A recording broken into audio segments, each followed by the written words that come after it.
The gun pressed against Elena's temple felt colder than the rain outside. She'd seen this man before, in nightmares that still made her wake up screaming. Now he sat across from her in a police interrogation room, handcuffed, smiling like he'd already won.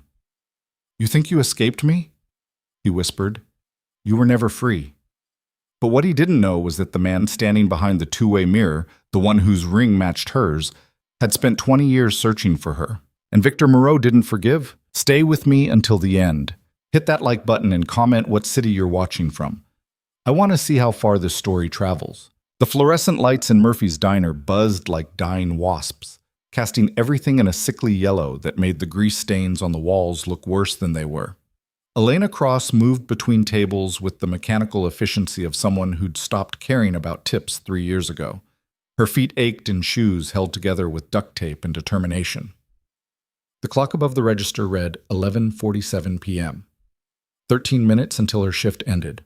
13 minutes until she could walk the 6 blocks to her apartment, lock 3 deadbolts, and pretend the world outside didn't exist. "Coffee's cold," a truck driver grunted, pushing his cup toward her without looking up from his phone. Elena grabbed the pot from the burner and poured. Her hands moved automatically.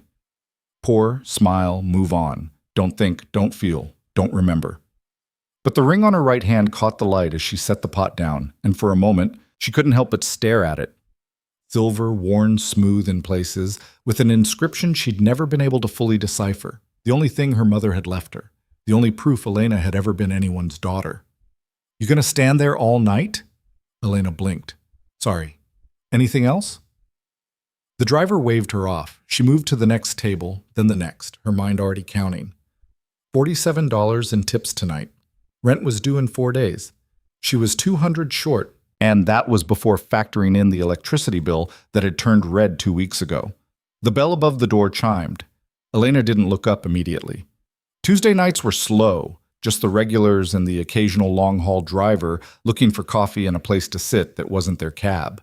But something made her glance toward the entrance, some animal instinct that tightened the muscles in her shoulders. 3 men walked in. They moved like they owned the air they breathed. The first 2 were large, built like concrete barriers in expensive suits that didn't quite hide the bulges under their jackets. But it was the third man who made Elena's hand freeze halfway to a dirty plate. He was maybe 45, with dark hair threaded with silver, and eyes that swept the diner like he was calculating every exit, every potential threat, every weakness in the room. His suit probably cost more than Elena made in 6 months. He carried himself with the kind of absolute confidence that came from knowing no one would dare tell him no. Victor Moreau. Elena didn't know his name yet, but she knew the type. She'd spent enough years running from men like him to recognize danger when it walked through the door.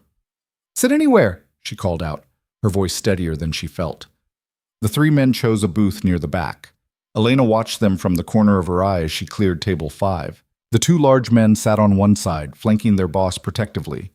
Victor sat alone across from them, his posture relaxed but his eyes sharp. Old Pete, working the grill, caught her attention. "You want me to take that table?" Pete was 63 with a bad knee and worse lungs. He'd already worked a double shift. "I got it," Elena said. She grabbed 3 menus and approached the booth, her server smile fixed in place. "Evening. Coffee?" "Please," Victor said. His voice was smooth, controlled, with an accent she couldn't quite place. "And water for my associates." Up close, Elena noticed details she'd missed from across the room. A scar along his jawline, barely visible, cufflinks that caught the light, real gold probably, and on his right hand, a ring, silver, worn smooth, with an inscription. Elena's blood turned to ice. The menu slipped from her fingers and hit the table with a clatter. She grabbed it quickly, but not before Victor's eyes narrowed, tracking her movement. "Everything all right?" he asked. "Fine, sorry, long shift." Elena's mind raced. It couldn't be. The ring on his hand, it was identical to hers. Not similar. Identical. Down to the pattern of wear, the way the silver had thinned near the inscription. She forced herself to step back. "I'll get that coffee." Her hands shook as she poured. This was insane. Rings could look alike. People wore jewelry that resembled other jewelry all the time. There was no reason to think, but she couldn't stop seeing it. The exact same piece her mother had left her. The only connection Elena had to a woman who died when Elena was too young to remember her face. "You okay, hun?" Pete asked, watching her spill coffee onto the counter. "Yeah, just tired." She cleaned up the spill and carried the pot back to the booth. As she poured Victor's coffee, she couldn't help but look at his hand again. The ring sat on his right hand, third finger, same as hers. Victor noticed her staring. His expression shifted, became unreadable. "Is there something you need?" he asked quietly. Elena's throat tightened. Every instinct screamed at her to walk away, to keep her head down, to survive the way she'd always survived, by being invisible. But something deeper, something she'd buried under years of fear and learned helplessness, made her speak. "Your ring," she said. Her voice came out hoarse. "Where did you get it?"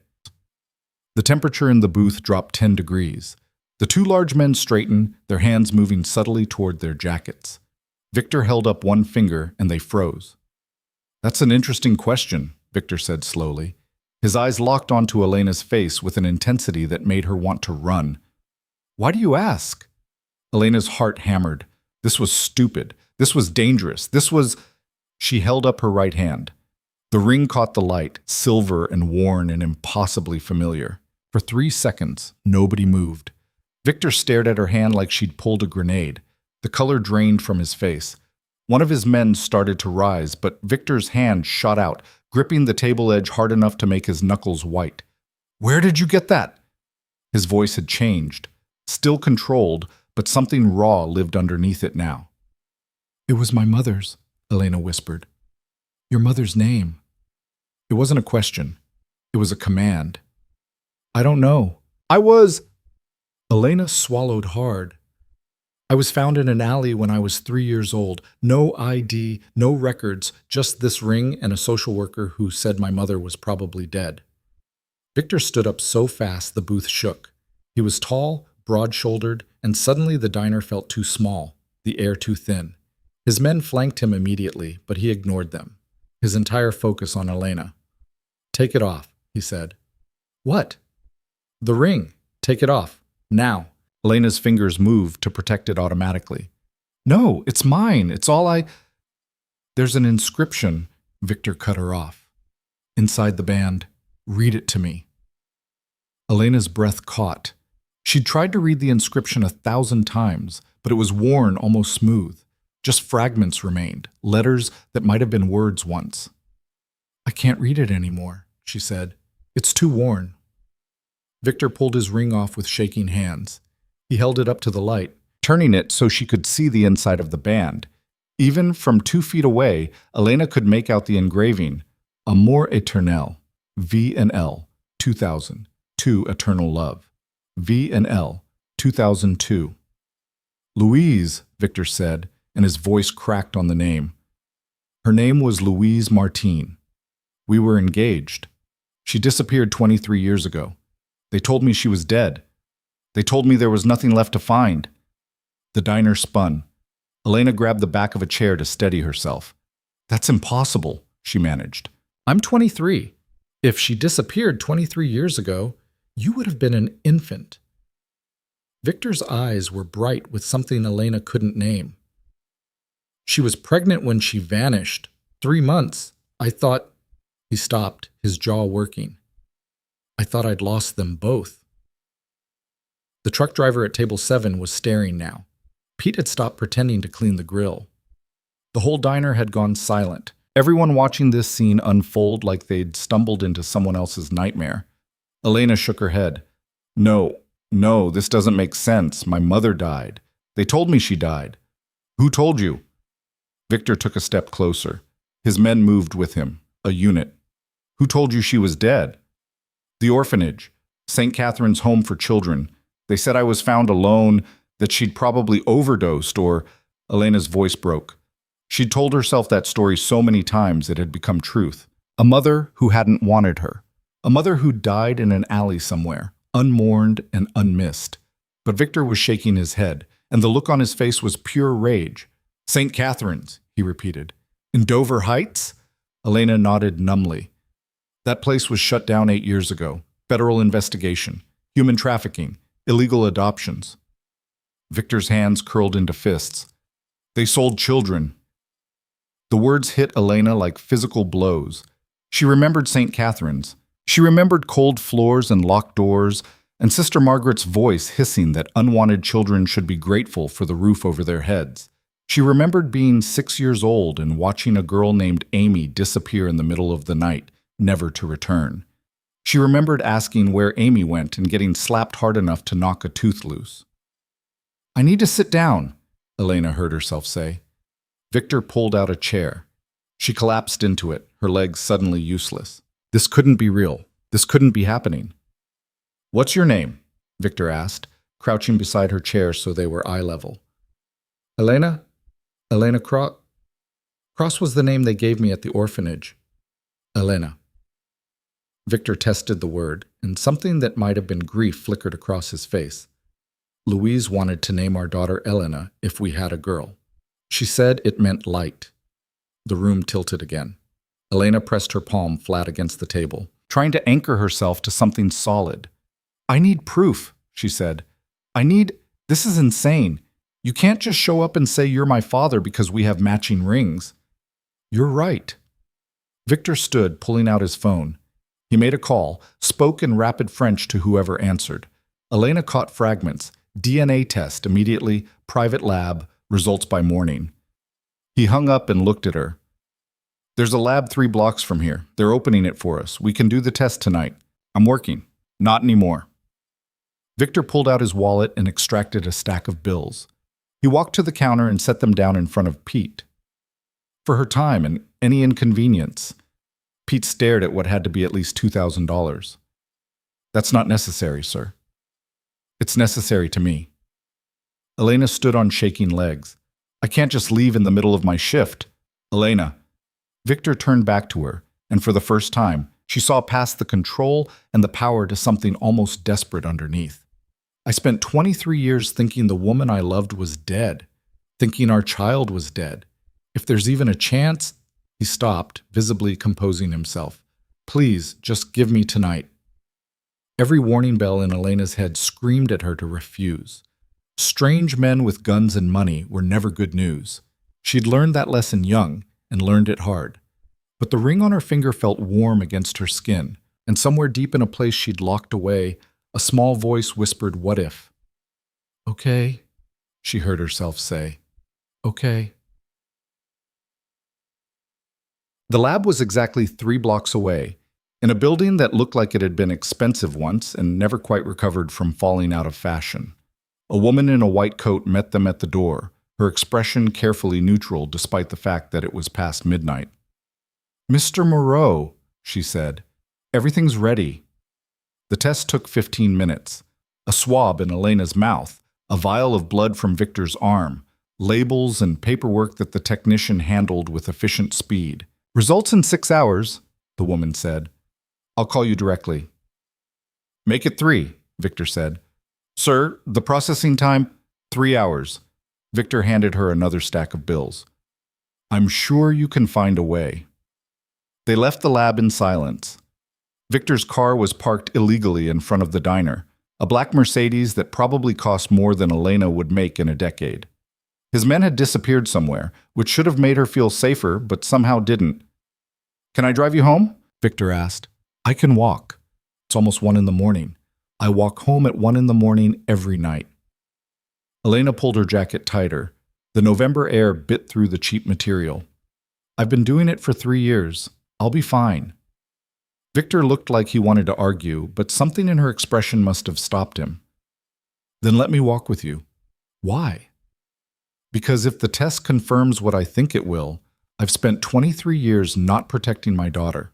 I'd like to start now, even if it's just 6 blocks." Elena wanted to say no, wanted to run back to her apartment and lock the doors and pretend tonight had never happened.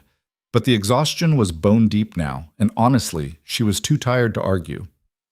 "Fine," she said. They walked in silence for the first 2 blocks. The streets were empty except for a few late-night stragglers and a homeless man sleeping in a doorway. Elena's neighborhood wasn't dangerous exactly, but it wasn't safe either. She'd learned to walk fast, keep her head down, and never look like a victim. Victor walked like someone who'd never been afraid of a dark street in his life. "Tell me about yourself," he said when they turned onto Maple Avenue. "Why?" "Because I want to know. If you're—" He paused. "If the test comes back positive, I've missed 23 years. I'd like to understand who you are." Elena laughed, the sound harsh. "I'm nobody. I work at a diner. I live in a 500-square-foot apartment with water damage and a landlord who steals from the security deposit. I have $300 in my bank account and about $50,000 in student debt from a degree I never finished. That's it. That's my whole life." "Why didn't you finish?" "Money ran out. Scholarships don't cover everything, and I couldn't work enough hours to pay for school and rent at the same time." Elena shoved her hands in her pockets. "I made it 2 years into a psychology degree before I had to choose between tuition and eating. Eating won." Victor was quiet for a moment. "You wanted to be a psychologist?" "I wanted to help kids." The words came out before Elena could stop them. "Kids like me. The ones who fall through the cracks. The ones nobody gives a damn about." "Someone gave a damn about you." Elena stopped walking. They were in front of her building now, a 4-story brick structure that had seen better decades. "No, they didn't. The orphanage kept me because they got money from the state. The foster families I bounced through kept me for the same reason. Nobody wanted Elena Cross. They wanted the check that came with her." Victor's expression hardened. "The orphanage, St. Catherine's. What do you remember about it?" Elena's hands curled into fists. "Why?" "Because if you're my daughter, someone took you. Someone took Louise and—" He stopped, his voice rough. "Someone did something terrible, and I need to know what you remember." The memories Elena had spent years trying to bury clawed their way to the surface. Cold floors, dark rooms, children crying, and him, the man with the smile that never reached his eyes. "Director Morrison?" she whispered.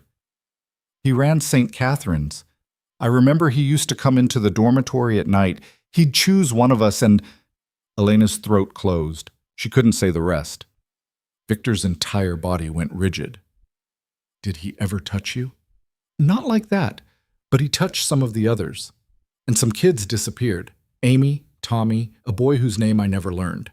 They'd be there one day and gone the next. And when we asked, Sister Margaret would say they'd been adopted by good families. But I heard her once, talking to Morrison. She said something about overseas buyers." The silence that followed was absolute. When Elena looked up, Victor's face was a mask of carefully controlled fury. "Do you know what happened to Morrison?" he asked, his voice deadly quiet. "He disappeared when they shut the orphanage down. The feds couldn't find him. They said he probably fled the country." They were wrong. Victor pulled out his phone and made another call, this one brief and in a language Elena didn't recognize. He hung up and looked at her. "Get inside. Lock your doors. I'll have someone watching your building until we get the test results." "You're leaving?" "I have work to do." The expression on his face made Elena's blood run cold. "If what you've told me is true, if Morrison did what I think he did, then I need to have a conversation with some people." Elena should have been scared, should have run, but instead she found herself asking, "What kind of work do you do, Victor?" He smiled, and it was the kind of smile that promised violence. "I solve problems that the law can't touch." And Elena, he paused on the step below hers, bringing them to eye level. "If you're mine, if someone took you and hurt you, there isn't a hole deep enough for them to hide in." Then he was gone, disappearing into a car that materialized out of the darkness like a shadow made solid. Elena stood on the steps of her building for a long time, her heart racing. She should go inside, should lock the doors and pretend tonight had been a bad dream. Instead, she pulled out her phone and searched. Victor Moreau. The results made her stomach drop. Victor Moreau. Alleged crime lord suspected of running one of the largest illegal operations on the East Coast. Money laundering, racketeering, suspected connections to several unsolved murders. Never convicted, always a step ahead of the law. Elena scrolled through article after article, her hands shaking. If he was her father, if the test came back positive, what did that make her? But underneath the fear was something else, something darker and older. A memory of being 6 years old in St. Catharines, watching Morrison walk past with his terrible smile. She'd wished then that someone would make him disappear, had prayed for someone strong enough to stop him. Maybe she'd gotten her wish, just 20 years too late. Elena went inside and locked her 3 deadbolts. She didn't sleep. She sat by the window and watched the street below, where a black sedan had parked with a clear view of her building. Victor had meant it about the protection. At 4:47 a.m., her phone rang. "The results are in," Victor said without preamble. "Can I come up?" Elena's mouth went dry. "What do they say?" "I'd rather tell you in person." She gave him the address he already clearly had and buzzed him in when he rang. The climb to the 4th floor took less than a minute. Then he was standing in her doorway, and Elena couldn't read his expression at all. "Well?" she asked. Victor handed her a folder. Inside was a single page of dense text and numbers that meant nothing to her, until her eyes caught the conclusion at the bottom. Probability of paternity. 99.98% Elena's legs gave out. She sat down hard on the floor, the paper trembling in her hands. "You're sure?" she whispered. "I'm sure." Victor crouched beside her, and his voice was gentle in a way that made her chest ache. "Elena Cross, you're my daughter, and I'm so sorry I didn't find you sooner." Elena started to cry. She couldn't help it. 23 years of wondering who she was, where she came from, why nobody had wanted her, and here was the answer. She wasn't unwanted. She'd been stolen. Victor didn't try to hug her or comfort her. He just sat on the floor beside her and waited while she sobbed out 2 decades of grief and rage and loneliness. When she finally stopped, her face was swollen and her throat raw. "What happens now?" she asked. Victor's expression hardened. "Now we find out who took you, who killed Louise, and we make them pay." "The police?" "The police had their chance. St. Catharines was supposed to be investigated thoroughly. Morrison was supposed to be caught." Victor's voice was cold steel. "They failed. I won't." Elena looked at this man, her father, and saw something familiar in his eyes. The same rage she'd carried for years, the same need for justice that had driven her to want to save other broken children. "I want to help," she said. "No." "You don't get to say no, not after 23 years. Elena stood, and despite the fact that she was 6 inches shorter and probably 70 pounds lighter, she met his gaze without flinching. "Someone took my mother from me. Someone stole my entire life. I deserve to be part of this." Victor studied her for a long moment. "You don't know what you're asking. I know exactly what I'm asking. I grew up in hell.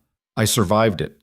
I'm not scared of getting my hands dirty if it means making sure no other kid has to go through what I did." Something that might have been pride flickered across Victor's face. "You're Louise's daughter," he said quietly. "She was fearless, too." "Tell me about her." So he did.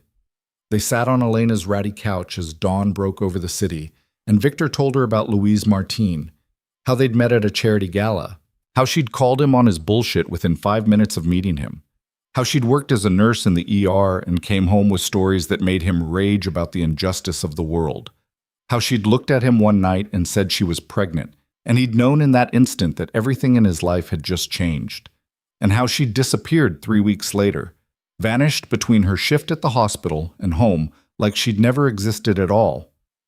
"I tore the city apart looking for her," Victor said, his voice rough. "Called in every favor, threatened everyone I could threaten. Found nothing. It was like she'd been erased." "And you think Morrison had something to do with it?" "I think someone with resources took her, someone who knew how to hide their tracks. St. Catharines didn't operate in a vacuum. They had to have protection, people turning a blind eye." Victor's hands clenched. "Morrison is the key. Find him, and we find the truth." Elena touched the ring on her finger, the one her mother had worn. "Then let's find him," I said. The next 3 days blurred together in a haze of information and planning. Victor set Elena up in a hotel suite that cost more per night than she made in a month. His people brought her clothes that actually fit, food that didn't come from a microwave, and a laptop with encrypted access to databases she probably shouldn't have been able to see. They also brought files, hundreds of them, St. Catherine's had officially shut down 8 years ago after a federal raid uncovered evidence of illegal adoptions and child trafficking. 23 children had been recovered.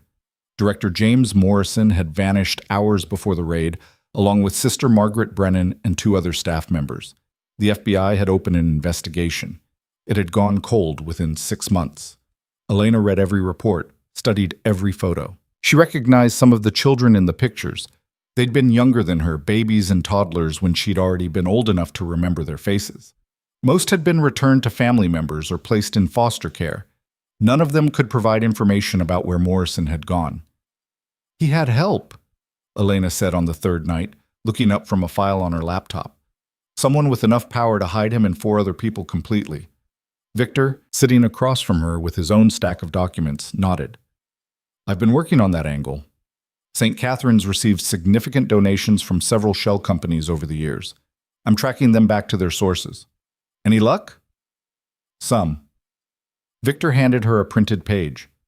3 of the companies trace back to a man named Dmitry Volkov, Russian oligarch with interests in shipping and real estate, also suspected of human trafficking, but nothing's ever been proven.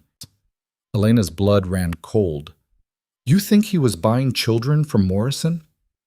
"I think Morrison was providing a service, and Volkov was paying for it. The question is whether your mother stumbled onto something she shouldn't have seen." "She was a nurse," Elena said slowly. "ER nurse. What if she treated someone, a kid who'd been hurt maybe, or someone involved in the trafficking network?" Victor's expression sharpened. "That's good thinking. I'll have my people pull ER records from the hospital she worked at, cross-reference with St. Catherine's admissions." He made a call. Elena went back to the files, but her mind kept circling back to one question. If her mother had seen something, had tried to help, what had they done to her? The ring on her finger felt heavier than it should have. At midnight, Victor's phone rang. He listened for 30 seconds, then hung up, and looked at Elena with an expression that made her pulse spike. "They found something," he said. Louise treated a 7-year-old girl 2 days before she disappeared. The girl had been beaten badly. Broken ribs, fractured skull. Louise reported it as suspected abuse. Child Services was called. "Let me guess," Elena said, her voice hollow. "The girl came from St. Catherine's. Her name was Amy Reeves." The world stopped. Elena knew that name. Amy, the girl who disappeared from the dormitory when Elena was 6, the first one she remembered vanishing. "Morrison took her back," Elena whispered. "My mother tried to save her, and Morrison took them both." Victor's voice was cold with rage. Amy must have told Louise where she came from. Louise would have started asking questions, looking into St. Catherine's, and Morrison couldn't let that happen. Elena stood up, her hands shaking. "Where's Amy now? Is she alive?" "We're looking, but Elena—" Victor stood too, his expression serious. "If we're right, if Morrison took your mother because she was a threat, then he didn't just take you. He killed her. And there's a good chance he killed Amy too." The words should have broken her, should have sent her to her knees, but instead, Elena felt something cold and hard crystallize in her chest. "Then we find proof," she said, "and we make him pay."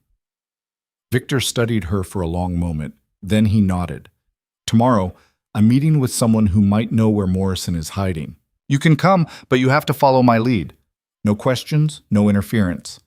Understood?" "Understood." They left at dawn.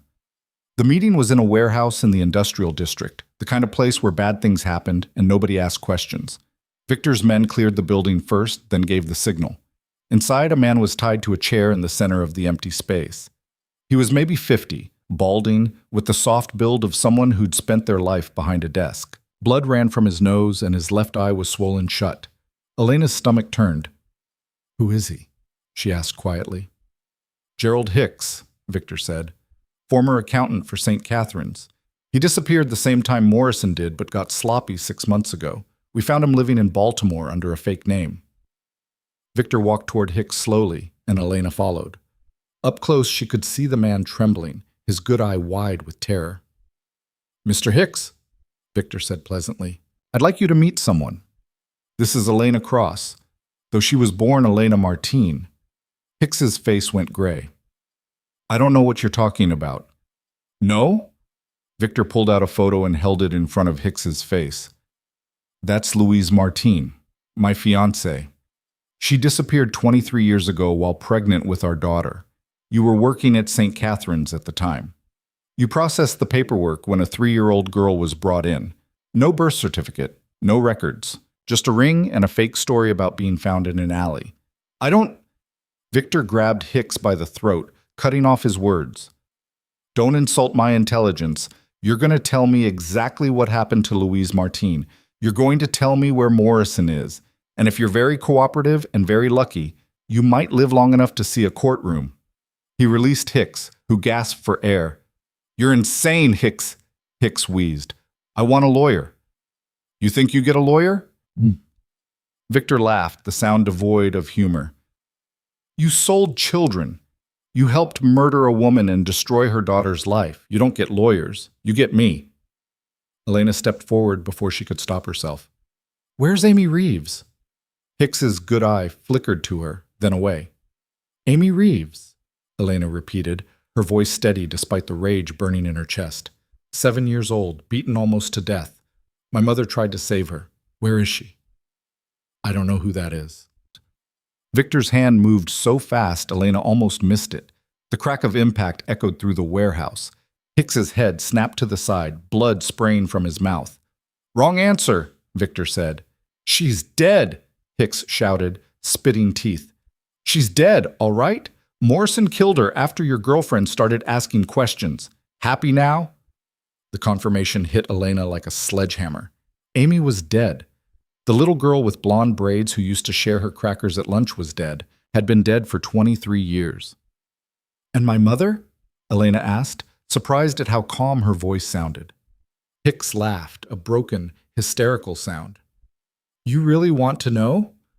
Morrison had her for 3 days before she died. 3 days to make her tell him who else she'd talked to, what evidence she'd gathered. She lasted longer than most. He had to get creative. Victor moved before Elena could react, his fist connecting with Hicks's face once, twice, 3 times. The accountant's chair tipped backward, hitting the concrete with a sickening crack. Victor, Elena said quietly. Stop. He froze, his fist raised for another blow. Blood covered his knuckles. I need him to talk, Elena continued, walking to stand beside Hicks's fallen form. I need to know where Morrison is. Beating him to death doesn't help me. Victor lowered his hand slowly. After a moment, he nodded and stepped back. Elena crouched beside Hicks, who was groaning, barely conscious. Listen to me very carefully, she said, her voice soft. My father is a crime lord. He has resources, money, and absolutely nothing to lose. If you don't tell us where Morrison is, he will keep you alive for months, maybe years, and every single day will be worse than the one before. She leaned closer. But if you cooperate, if you tell us everything, I'll make sure you get a deal. Federal protection, a new identity, a chance to disappear. You'll spend some time in prison, but you'll live. That's more mercy than you deserve, and it's more than you'll get if you stay silent. Hicks's good eye focused on her. You're bluffing. I'm my father's daughter. Do I look like I'm bluffing? The silence stretched. Then Hicks started talking. He told them about Morrison's network, about Volkov and the buyers in Eastern Europe. He told them about the children, 67 in total over 15 years, who'd been sold to the highest bidder. He told them about Louise, about how Morrison had kept her in the basement of an abandoned church, how she'd died fighting, how they dumped her body in the river and filed off her fingerprints to prevent identification. And he told them where Morrison was hiding. A compound in upstate New York, owned by Volkov through a series of shell companies. Morrison ran it now, still selling children, still destroying lives, protected by money and men with guns. When Hicks finished, Elena stood. Her legs felt numb. Her whole body felt numb. Get him out of here, Victor told his men. Turn him over to the FBI. Tell them everything he just said and make sure he gets full immunity in exchange for testimony. Boss, do it. Victor's tone left no room for argument. As Hicks was dragged away, Elena walked to the warehouse door and stared out at the sunrise painting the sky pink and gold. Victor came to stand beside her. "Are you all right?" he asked. "My mother died in a basement," Elena said quietly. "Alone, in pain, probably terrified. And I never knew. I spent 23 years thinking she'd abandoned me, and she died trying to protect children she didn't even know." "She died trying to protect you," Victor corrected gently. "If she'd talked, if she'd told Morrison about our relationship, he would have come after you immediately. She kept silent to keep you safe." Elena's eyes burned. "I want to finish this. I want to make sure Morrison never hurts another child. Then that's what we'll do." They drove back to the hotel in silence. But instead of going to her room, Elena followed Victor to his. He had maps spread across every surface, satellite photos of the compound Hicks had described, files on Volkov and Morrison both. "I'm going to contact the FBI," Victor said, studying the photos. "Give them Hicks's testimony and the location of the compound. They can raid it, arrest Morrison, and everyone involved. That's not enough." Victor looked up. "Elena, they might not find all the evidence. Morrison might cut a deal. He might disappear again." Elena's hands clenched into fists. "I want to be there when they take him down. I want to look him in the eye and make sure he knows exactly who I am." "That's too dangerous." "I don't care. I care." Victor's voice rose. "You're my daughter. I just found you. I'm not going to put you in the middle of a federal raid where you could get killed." "You don't get to decide that for me," Elena shouted back. "This is my life, my trauma, my mother's death. I deserve to be part of ending it." They stared at each other, the tension crackling between them like electricity. Finally, Victor's shoulders sagged. "You're just like her," he said quietly. "Louise would have said the exact same thing. Is that a yes?" Victor closed his eyes. When he opened them, they were filled with a resigned kind of determination. "I'll make a call. The FBI has been trying to bring down Volkov for years. If we give them Morrison and proof of the trafficking network, they'll move fast. But you stay behind me at all times. You wear a vest. And if I tell you to run, you run. Understood?" "Understood." He made the call. Within an hour, they were sitting across from FBI Special Agent Sarah Chen, who listened to their information with an expression that shifted from skepticism to shock to grim satisfaction. "We've been investigating Volkov for 3 years," she said when Victor finished, "but we could never get enough evidence to move. If Hicks's testimony is legitimate—" "It is," Victor said flatly. "I'm turning him over to you with full immunity in exchange for his cooperation." Chen's eyes narrowed. "And you expect nothing in return?" "I expect you to do your job.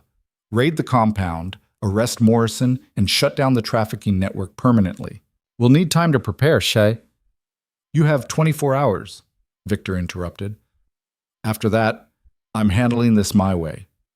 Mr. Moreau, I can't allow— I'm not asking permission." Victor stood.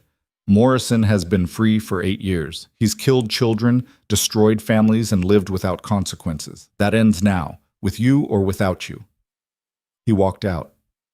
Elena followed, but Chen's voice stopped her at the door. "Miss Cross? A word?"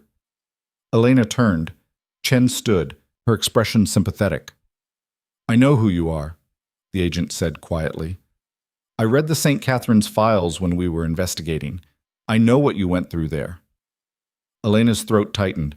"Then you know why I have to see this through." "I do, but Victor Moreau is a dangerous man.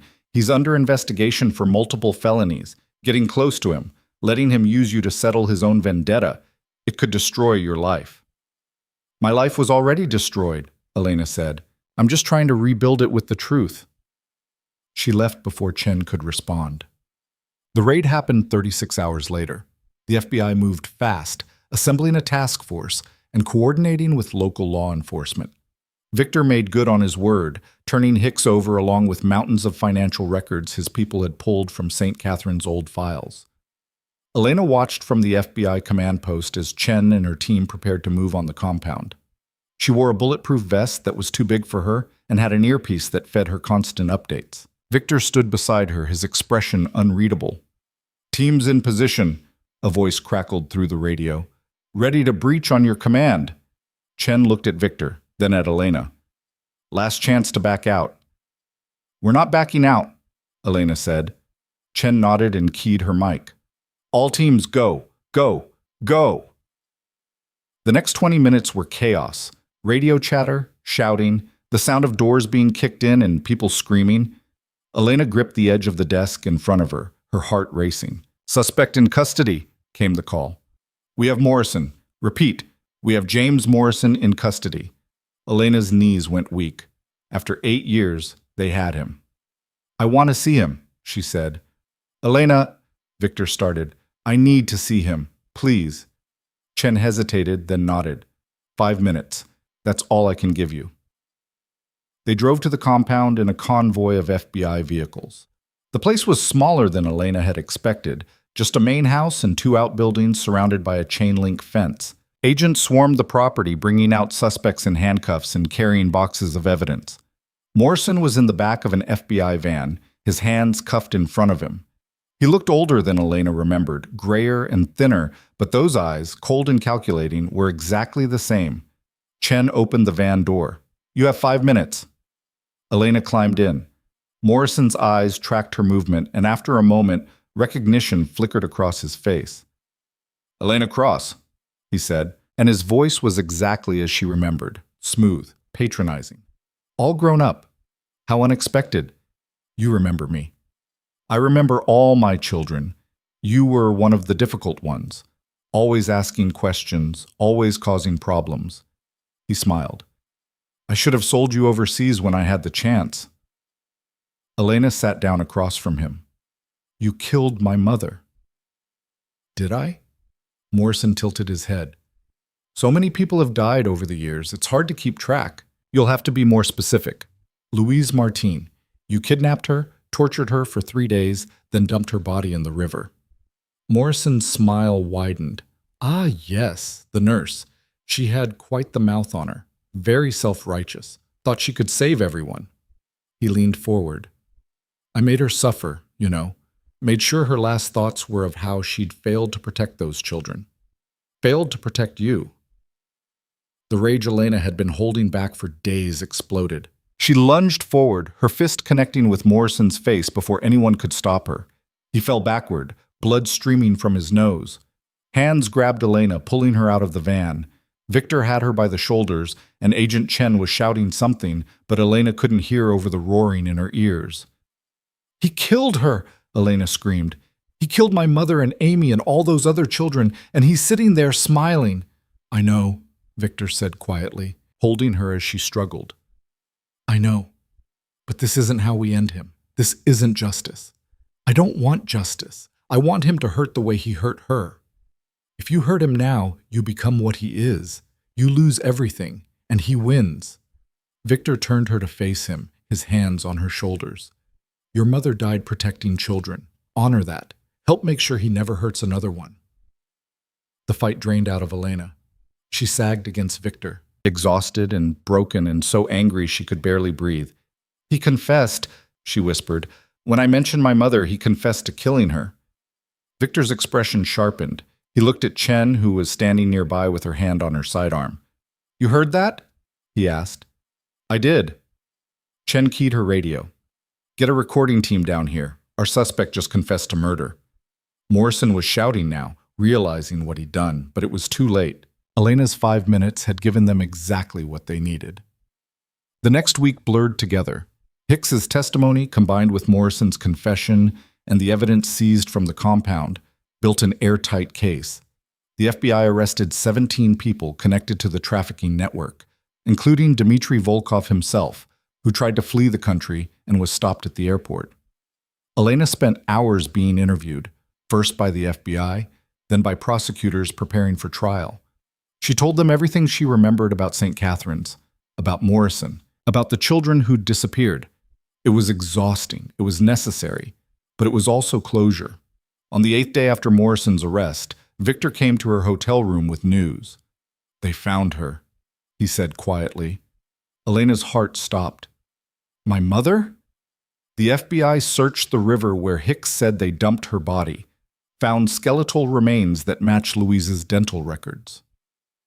Victor's voice was thick with emotion. She's been identified. They're releasing her remains to us for burial. Elena couldn't speak. After 23 years, her mother was coming home. The funeral was small, just Elena, Victor, and a handful of people who'd known Louise before she died. They buried her in a cemetery overlooking the ocean, with a headstone that read, Louise Martin, beloved fiancée, mother and hero. Elena stood at the grave long after everyone else left, staring at the name carved in stone. "I'm sorry I didn't know you," she said quietly. "I'm sorry I spent so many years angry at you for leaving. You didn't leave, you fought, and I promise I'll make sure your fight meant something." She felt Victor's presence behind her before he spoke. "She would have been so proud of you," he said. "How do you know?" "Because I am." They stood in silence, two people bound by loss and love and a shared need for justice. Behind them, the ocean rolled in endless waves, and somewhere in the distance a child laughed. Morrison's trial was set for 3 months from now. Elena would testify.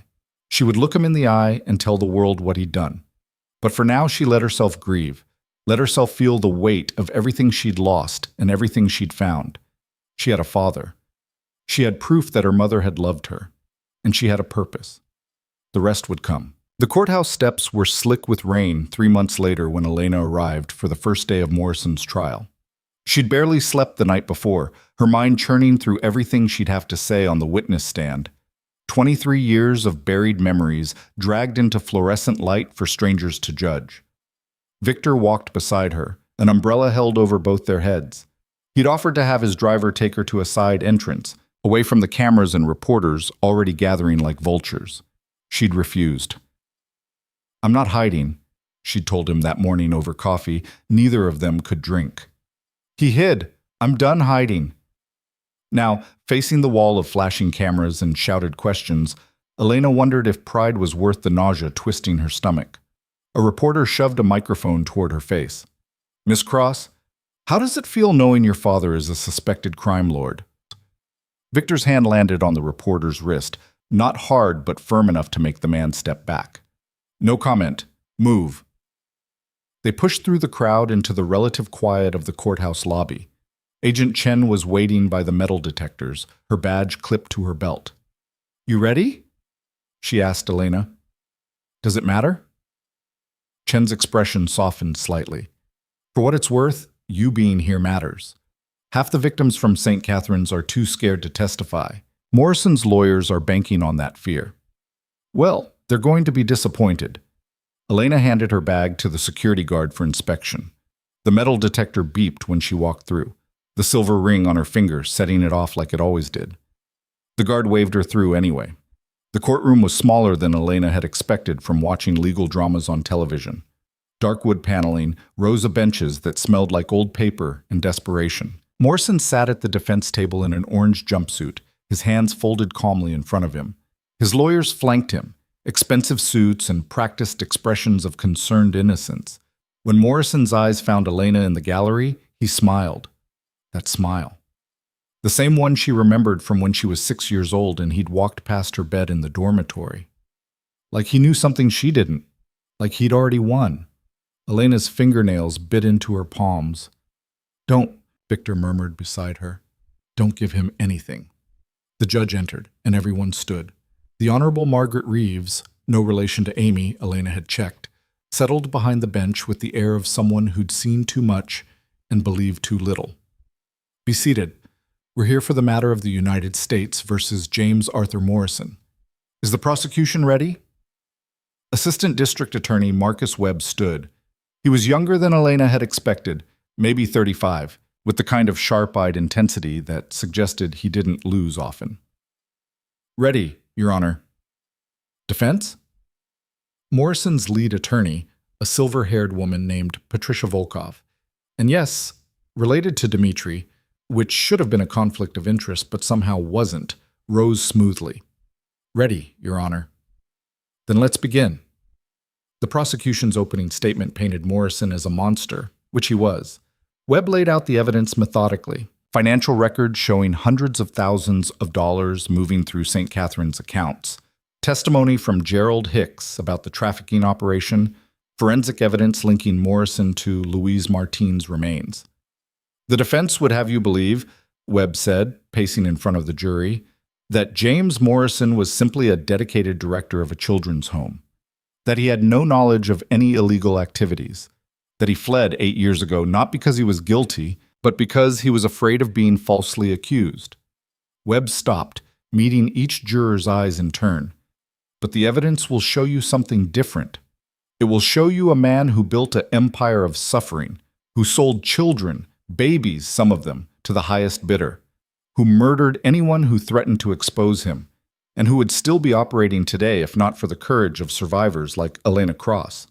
Elena's throat tightened when Webb gestured toward her. All 12 jurors turned to look. She forced herself to sit still, to meet their gazes without flinching. Patricia Volkov's opening was different, quieter, more insidious. Ladies and gentlemen, we all want justice. We all want to believe that when terrible things happen, there's someone clear to blame, someone we can point to and say, that's the monster. She paused, but wanting something to be true doesn't make it true. She walked to stand beside Morrison, one hand resting on his shoulder in a gesture that made Elena's skin crawl. James Morrison dedicated 30 years of his life to helping children nobody else wanted. He gave them food, shelter, education. Yes, the organization he ran was shut down. Yes, there were financial irregularities, but the prosecution wants you to believe that irregularities equal trafficking. That correlation equals causation. Volkov's voice dropped, became almost sympathetic. They're going to bring you witnesses who suffered real trauma. That trauma is real. Their pain is real. But pain doesn't equal evidence, and the prosecution's star witness, she looked directly at Elena, has every reason to believe what she's saying is true, but belief and truth aren't always the same thing. The implication was clear. Elena was either lying or delusional, possibly both. Victor's hand found Elena's under the wooden bench separating them from the rows behind. His grip was tight enough to hurt. Elena squeezed back, using the pain to anchor herself. The first witness was a financial analyst who walked the jury through years of suspicious transactions. Morrison's lawyer objected to nearly everything, slowing the testimony to a crawl. By lunch, they'd covered maybe a quarter of the financial evidence. Elena and Victor ate in a private room the prosecution had arranged. Chen joined them, picking at a sandwich she clearly didn't want. Volkov's good, she said finally. She's going to try to discredit every witness by questioning their motives or their memory. Will it work? Elena asked. Depends on the jury. Chen took a sip of water. That's why your testimony is crucial. You're not just another victim. You're proof that Morrison's crimes destroyed actual lives, that there's a direct line from his actions to real suffering. No pressure, Elena muttered. Victor hadn't touched his food. He sat with his arms crossed, staring at nothing. Elena recognized the expression. He was calculating something, running through scenarios in his head. What are you thinking? She asked. That Morrison's too calm. He should be worried, but he's sitting in there like he's watching a play that's only mildly interesting. Maybe he's just a psychopath, Chen offered. He is, but he's also smart. Smart enough to evade federal investigation for 8 years. Victor's eyes narrowed. He knows something we don't. The afternoon session brought Gerald Hicks to the stand. He looked smaller than he had in the warehouse, diminished somehow. The immunity deal had saved his life, but not his soul. That was evident in the way he couldn't meet anyone's eyes as he was sworn in. Webb took him through his testimony gently at first, how he'd been hired as St. Catherine's accountant in 1998, how he'd started noticing irregularities in the books, how Morrison had brought him into the office one day and explained very calmly that the irregularities were intentional and that Hicks could either be part of the solution or part of the problem. And you chose to be part of the solution? Webb asked. I chose to stay alive, Hicks said quietly. Morrison made it clear what happened to people who didn't cooperate.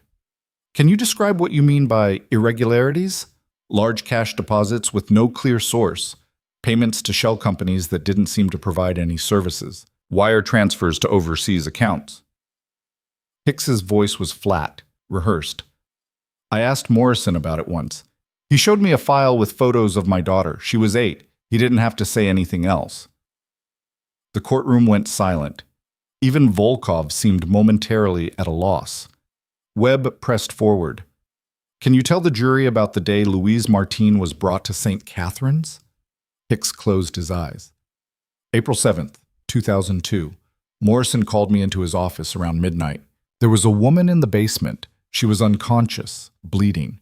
He said she'd seen something she shouldn't have, and that we needed to keep her quiet until he decided what to do with her.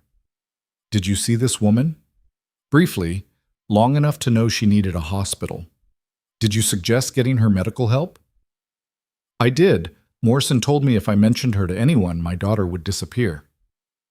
Hicks's hands were shaking now, so I didn't say anything. I went home. And 3 days later, Morrison told me the problem had been handled. What did you understand that to mean? That he'd killed her. The jury shifted uncomfortably. One woman in the back row looked like she might be sick. Volkov stood for cross-examination, her expression sympathetic. Mr. Hicks, you've been granted full immunity in exchange for your testimony, correct? Yes.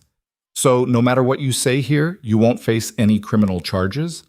That's what immunity means. Yes. And you're aware that the more damaging your testimony is to my client, the more valuable you are to the prosecution? Hicks frowned. I'm telling the truth. Are you? Or are you telling the story that keeps you out of prison? Volkov paced in front of the witness stand. You claim Morrison threatened you. Do you have any proof of these threats? Any recordings, witnesses, documentation? It wasn't the kind of thing you record. How convenient.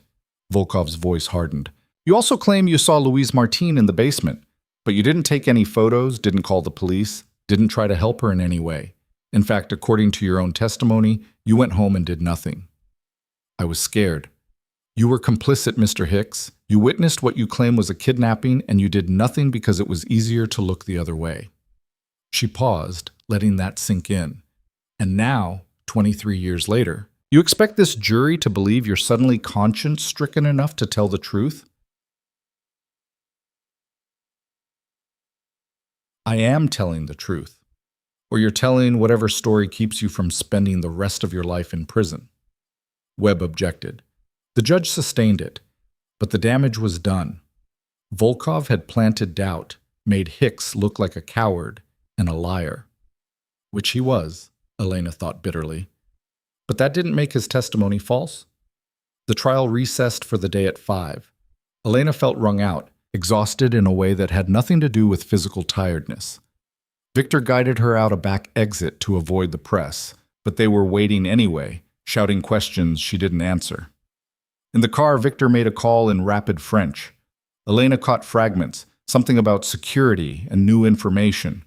When he hung up, his expression was grim. What is it? She asked. Dmitry Volkov posted bail this morning. Elena's stomach dropped. How? He was arrested for human trafficking. They don't grant bail for that. Technically, he was arrested for conspiracy to commit fraud. The trafficking charges are harder to prove without Morrison's direct testimony linking him to the operation. Victor's jaw clenched. His lawyers got the bail set at $5 million. He paid it in cash. You think he's going to run? I think he's going to do whatever it takes to make sure Morrison doesn't testify against him. Victor looked at her. Which means we need to be careful. If Volkov thinks you're a threat, I'm not running, not again. I'm not asking you to run, I'm asking you to let me keep you safe. They argued about it for the next hour at Victor's penthouse apartment, a space so different from Elena's old place that it still felt surreal to be there. Floor-to-ceiling windows overlooking the city, furniture that cost more than most people's cars, art on the walls that Elena was pretty sure was real. Victor wanted her to have a security detail. Elena wanted to maintain some semblance of normal life. They compromised on a single bodyguard who would stay outside her hotel room at night and accompany her to court each day. His name is Marcus, Victor said, gesturing to a man who looked like he could bench press a small car. Former Special Forces. He's worked for me for 6 years. Marcus nodded at Elena. She nodded back, feeling ridiculous. 2 months ago, she'd been serving coffee at Murphy's diner. Now she had a bodyguard. This is insane, she muttered. This is necessary, Victor corrected. Morrison has already proven he'll kill to protect his secrets. Volkov is even more dangerous because he has the resources to make people disappear permanently. That night, Elena lay awake in her hotel room, listening to the city sounds filtering through the windows. Marcus was stationed outside her door, a silent presence she was hyper-aware of. The trial would resume tomorrow. She'd be called to testify within the next few days, and she had no idea if she was strong enough to face Morrison on the stand. Her phone buzzed. A text from Agent Chen. "You doing okay?" Elena typed back. "Define okay." "Fair point. For what it's worth, you're handling this better than most people would. I don't feel like I'm handling it. That's normal. Get some sleep. Tomorrow's another long day." Elena set the phone aside and stared at the ceiling. Sleep felt impossible, but eventually exhaustion won. She dreamed of cold floors and locked doors, and a little girl named Amy asking where they were taking her. The next 3 days of trial followed the same pattern. The prosecution brought witnesses. Volkov tore them apart on cross-examination. A social worker who'd investigated St. Catherine's in 2000 testified about suspicious injuries on several children. Volkov suggested she'd fabricated concerns to justify her job. A former staff member who'd quit after witnessing Morrison hit a child testified. Volkov produced evidence that the woman had been fired for theft. It was death by 1,000 cuts, each witness damaged, each piece of evidence questioned. The jury looked increasingly uncertain. On the 4th day, Webb called Elena to the stand. The walk from the gallery to the witness box felt like miles. Every eye in the courtroom tracked her movement. Morrison watched her with that same calm smile, like this was all just entertainment. Elena placed her hand on the Bible and swore to tell the truth. Her voice didn't shake. Small victories. Webb started gently, asking about her childhood, her memories of St. Catherine's. Elena answered carefully, sticking to facts she could prove. Yes, she'd been brought to the orphanage at age 3. No, she didn't remember anything before that. Yes, she remembered children disappearing. "Can you describe the conditions at St. Catherine's?" Webb asked. "Cold. The building was always cold. We slept 4 to a room on cots with thin blankets. Breakfast was usually oatmeal or toast. Lunch was soup. Dinner was whatever they could make cheap." Elena's hands gripped the edge of the witness stand. But the worst part wasn't the food or the cold. It was knowing nobody wanted us, that we were just inventory waiting to be sold. "Objection," Volkov called. "Speculation." "Sustained. The witness will stick to what she personally observed." Elena nodded. "I observed that some kids would disappear in the middle of the night. I observed that when we asked where they'd gone, we were punished. I observed that Director Morrison would come into the dormitory sometimes and choose a child, and that child would be gone the next day. Did he ever choose you? No. Why do you think that was?" Elena met Morrison's eyes. "Because I fought back. The one time he tried to take me, I bit him hard enough to draw blood. After that, he left me alone." Morrison's smile slipped just for a second, just long enough for Elena to feel a flash of satisfaction. Webb walked her through the rest of her testimony. The years in foster care after St. Catherine's shut down. The struggle to survive. The night she met Victor and discovered the truth about her mother. When Webb finished, Volkov stood. She buttoned her suit jacket and approached the witness stand with the air of a shark circling prey. "Miss Cross, you've testified that you remember children disappearing from St. Catherine's, but you were at most 10 years old when the orphanage closed. Is that correct?" "Yes. And these memories you're describing, they're from when you were between the ages of 3 and 10. "Yes." "Are you aware that childhood memories, especially traumatic ones, are notoriously unreliable?" "I know what I saw." "Do you? Or do you know what you've convinced yourself you saw?" Volkov picked up a file from the defense table. "I have here a statement from Dr. Patricia Summers, a psychologist specializing in memory formation. She says, and I quote, 'Children who experience trauma often create false memories to explain their suffering. These false memories can feel completely real to the individual, even though they never actually occurred. Objection, Webb said. Dr. Summers isn't here to be cross-examined. I'm simply establishing that the witness's memories may not be reliable, Your Honor. The judge looked at Elena. I'll allow it. The jury will decide what weight to give the testimony. Volkov continued, her tone sympathetic in a way that made Elena's skin crawl. Miss Cross, isn't it true that you spent years angry at your mother for abandoning you? Yes. And when you discovered she hadn't abandoned you, that she'd actually died trying to protect you, that changed everything, didn't it? Elena saw the trap, but couldn't avoid it. Yes. So you went from believing your mother didn't want you to believing she was a hero who died fighting to save children. That's quite a shift in perspective. Because it's the truth. Or because it's the story you needed to believe to make sense of your pain. Volkov's voice was gentle, almost kind. No one is saying you're lying, Miss Cross, but isn't it possible that your memories of St. Catherine's have been colored by everything you learned later? That you've unconsciously rewritten your past to align with the narrative of your mother as a hero and Morrison as a villain? My memories are real. Are they? Can you prove with absolute certainty that the children you remember disappearing weren't simply adopted? That Morrison's visits to the dormitory weren't routine bed checks? That your interpretation of events isn't influenced by the fact that Victor Moreau, a man currently under federal investigation for racketeering, has convinced you Morrison killed your mother? Objection! Webb was on his feet. Counsel is testifying. Withdrawn. Volkov smiled. No further questions. Elena returned to her seat feeling like she'd been eviscerated. Victor's hand found hers again, solid and warm. You did well, he murmured. She made me sound crazy. She made you sound human. There's a difference. But Elena wasn't sure the jury saw it that way.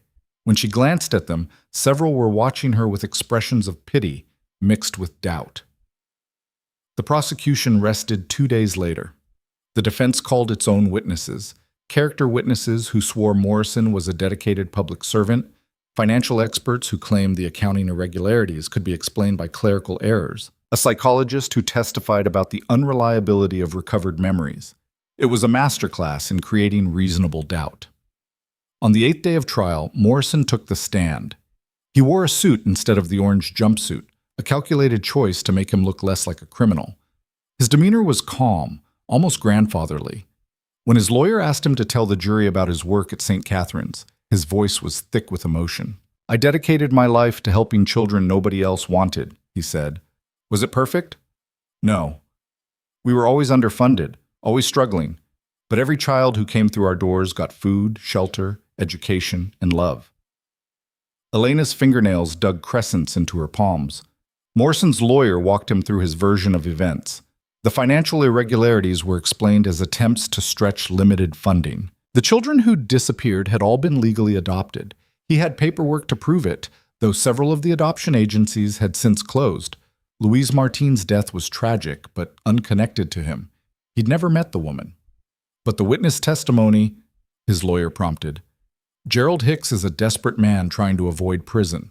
Elena Cross is a traumatized woman who's been manipulated by Victor Moreau into believing a false narrative. Morrison looked directly at the jury. I understand why they're saying what they're saying, but that doesn't make it true.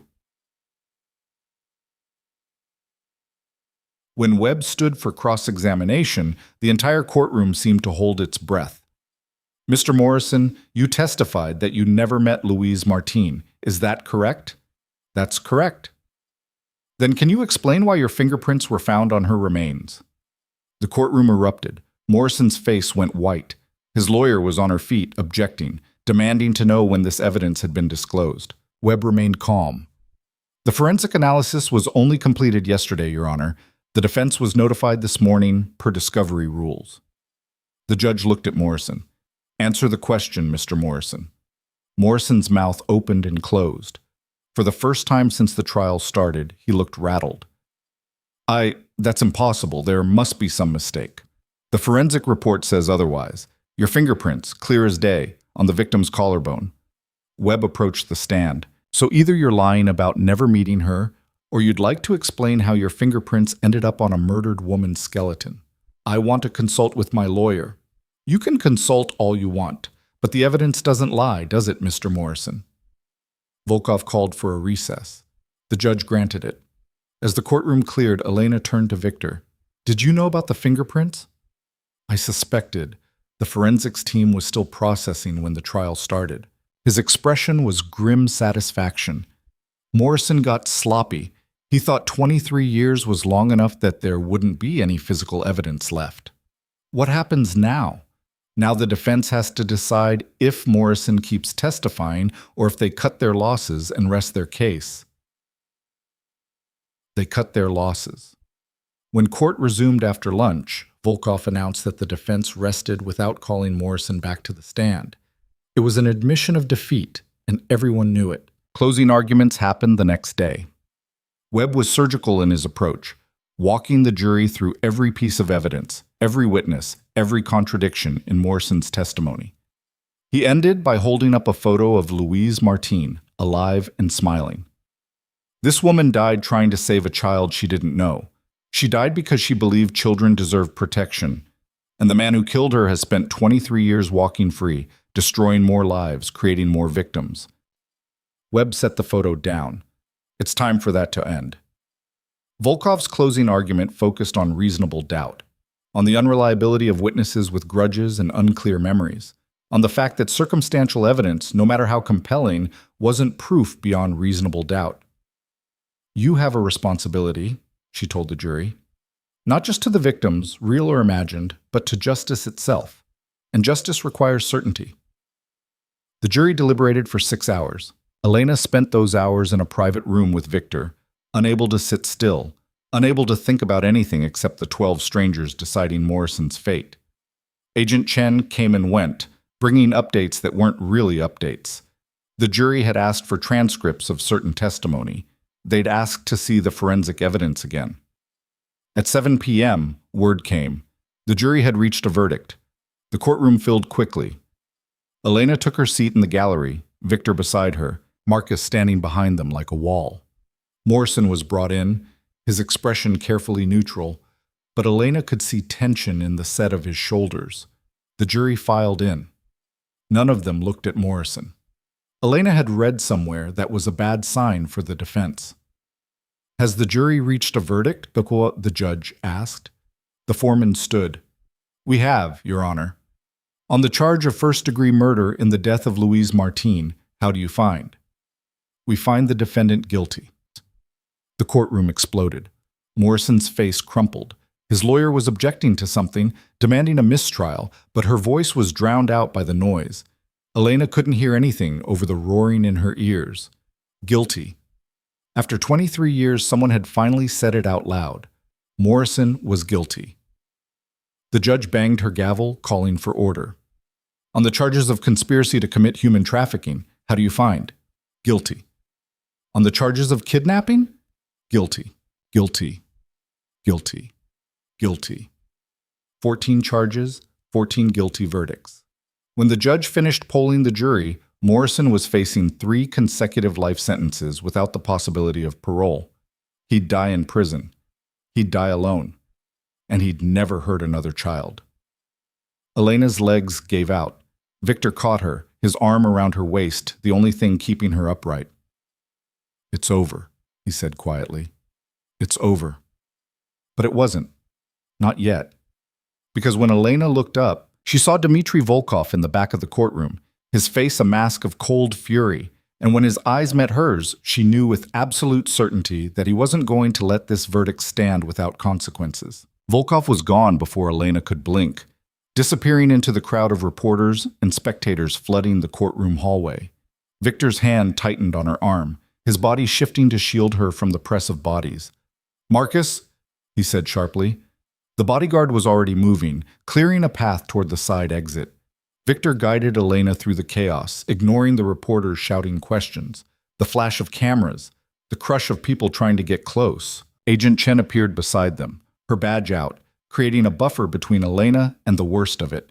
They made it to the parking garage, where Victor's Mercedes waited with the engine already running. One of his men was behind the wheel.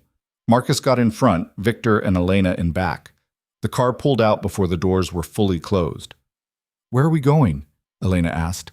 Her voice sounded distant, like it belonged to someone else. Somewhere safe. Victor pulled out his phone and made a call. It's done. Morrison got life, but Volkov was in the courtroom. I need to know where he is now and where he's going. A pause. No, don't lose him. Just track him. I want to know if he so much as breathes wrong. He hung up and looked at Elena. She was shaking, she realized. Not from fear exactly, but from the sudden absence of the tension she'd been carrying for months. Morrison was guilty. He'd spend the rest of his life in a cage. The girl who'd been stolen at 3 years old had finally gotten something that looked like justice. But Volkov's expression kept replaying in her mind, that cold fury, that promise of retribution. He's going to come after me, she said. He's going to try. Victor's voice was flat, certain. Which is why you're not going back to the hotel. I have a safe house outside the city. You'll stay there until we deal with Volkov. Deal with him how? Victor didn't answer immediately. When he did, his voice was careful. The same way we dealt with Morrison. Evidence, testimony, federal prosecution. Elena looked at him, really looked at him. You're lying. Excuse me? You're planning something else, something the FBI wouldn't approve of. She leaned back against the leather seat. I'm not stupid, Victor. I know what you do. I know what you are. What I am, Victor said slowly, is your father, and my priority is keeping you alive, not maintaining the moral high ground. Morrison got arrested. He got convicted. The system worked. Morrison was small time compared to Volkov. The trafficking network we dismantled was one branch of a much larger operation. Volkov has connections in 3 countries, judges on his payroll, and enough money to disappear anyone he wants disappeared. Victor's jaw clenched. The system will try to prosecute him. It might even succeed. But in the meantime, he's free on bail with every resource at his disposal, and a very good reason to want you dead. The car merged onto the highway, heading north. Elena watched the city lights blur past the window. Everything felt surreal, like she was watching her life happen to someone else. How long do I have to hide? She asked. As long as it takes. That's not an answer. It's the only answer I have right now. Elena's phone buzzed. A text from Agent Chen. Are you okay? Call me when you can. She typed back, I'm fine. With Victor. We'll call tomorrow. The drive took 90 minutes, ending at a property that looked more like a small compound than a house. High walls, security cameras visible even in the dark, guards at a gatehouse who checked the car before waving them through. The main building was modern, all glass and steel, lit from within like a lantern. You own this? Elena asked as they pulled into a garage that held 4 other vehicles, each more expensive than the last. I own several properties like this, places where people I care about can stay when things get complicated. How often do things get complicated? Often enough. Inside, the house was beautiful in an impersonal way. Expensive furniture, tasteful art, nothing that suggested anyone actually lived there. A woman in her 50s was waiting in the foyer, her gray hair pulled back in a bun. Elena, this is Margaret. She manages the property and will make sure you have everything you need. Margaret smiled warmly. Your room is ready upstairs, second door on the left. I've put together some clothes in your size, but if you need anything else, just let me know. Thank you, Elena managed. She followed Margaret upstairs while Victor disappeared into what looked like an office, already on his phone. The bedroom was larger than Elena's entire apartment had been, with a king bed, sitting area, and windows overlooking dark woods. The clothes in the closet ranged from casual to formal, all in her size, all with the tags still on. How did you know what size I'd need? Elena asked. Margaret's expression was kind. Mr. Moreau is very thorough. Now, are you hungry? I can bring up some food. Elena realized she hadn't eaten since breakfast. That would be great. Alone, she sat on the edge of the bed and tried to process the last 12 hours. Morrison convicted. Volkov threatening. Her entire life upended again. Except this time she had a father who owned safe houses and employed people to manage them. This time she wasn't running alone. Her phone rang. Agent Chen. Are you really okay? Chen asked without preamble. I don't know. Morrison's going to prison. That should feel like winning, right? It is winning, but I understand if it doesn't feel that way yet. Elena heard voices in the background, the bustle of the FBI office. What happens with Volkov now? We're building a case. His bail is being revoked. The judge agreed he's a flight risk. We should have him back in custody within 48 hours. Should have? Chen hesitated. He's got resources. If he wants to run, he might manage it. But we're watching him. Every asset, every known associate. He won't get far. After they hung up, Elena changed into borrowed pajamas and ate the food Margaret brought. Chicken, vegetables, bread that was still warm. Normal things. Comforting things. But she couldn't taste any of it. Victor knocked on her door around midnight. He looked exhausted, his tie loosened, jacket discarded somewhere. Can I come in? Elena nodded. He sat in the chair by the window while she stayed on the bed, both of them maintaining careful distance. My people tracked Volkov to his estate in Connecticut, Victor said. He's moving money, liquidating assets. Chen's right that he's planning to run. Can they stop him? The FBI will try, but Volkov has private planes, offshore accounts, and dual citizenship in Russia. If he decides to disappear, he probably can. So we just wait and hope the FBI gets to him first? Victor was quiet for a long moment. There's another option. Elena's stomach tightened. What kind of option? The kind where Volkov doesn't get the chance to run, where he's dealt with permanently before he can threaten you or anyone else. You mean kill him? I mean, make sure he can't hurt anyone ever again, by whatever means necessary. Elena stood up, crossed to the window. The woods outside were pitch black, impenetrable. If you kill him, you're no better than he is. I'm already no better than he is. Victor's voice was matter of fact. I've done things that would put me in prison for life if they could be proven. The difference is my line in the sand. Children. I don't hurt them, don't traffic them. Don't look the other way when others do. Volkov crossed that line. He doesn't get to come back from it. And you get to be judge and executioner? Someone has to be. The legal system is too slow, too easily corrupted. Volkov has already proven that. Elena turned to face him. My mother believed in the law. She tried to save Amy through the proper channels, reporting to child services, documenting everything. And they killed her for it. But that doesn't mean she was wrong to try. No, Victor agreed. It means she was brave, and I loved her for that bravery. But Elena, I can't lose you too. If there's even a chance that Volkov will come after you, I have to eliminate that chance. By becoming the thing you hate. I've always been the thing I hate. I just try to point it in the right direction. They stared at each other across the expensive room. Father and daughter, strangers bound by blood and trauma and choices neither of them had asked to make. Don't kill him, Elena said finally. Not unless there's no other option. Give Chen and her team a chance to do this the right way. Victor nodded slowly. 48 hours.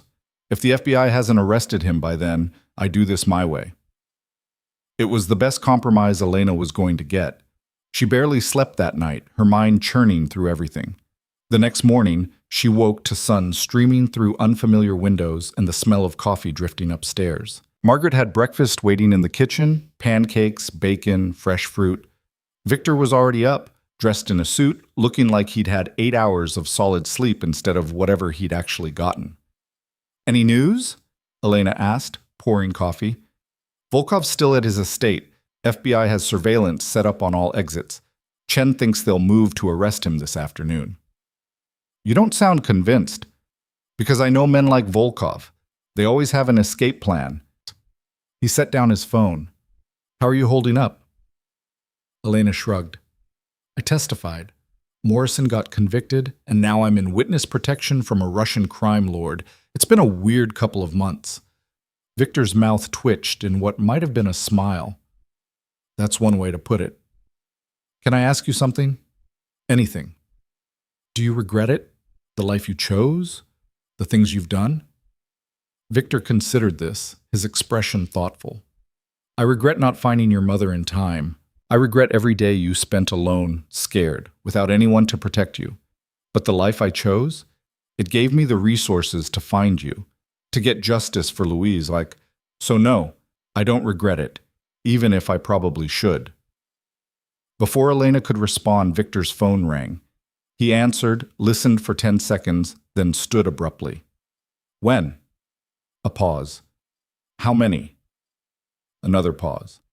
I'm on my way. He hung up and looked at Elena, his expression grim. Volkov's estate is on fire. FBI is reporting multiple casualties. What? How? I don't know yet, but I need to go there. Marcus will stay with you. Don't leave the house. Don't answer the door for anyone except Margaret or me. Victor, but he was already moving, grabbing his jacket, shouting orders to someone on his phone. Within 2 minutes, he was gone, the sound of the garage door closing echoing through the too quiet house. Elena stood in the kitchen, her coffee growing cold in her hands. Fire. Casualties. What had happened? She turned on the television, flipping through news channels until she found one covering the story. Aerial footage showed Volkov's estate engulfed in flames, fire trucks, and emergency vehicles swarming the property.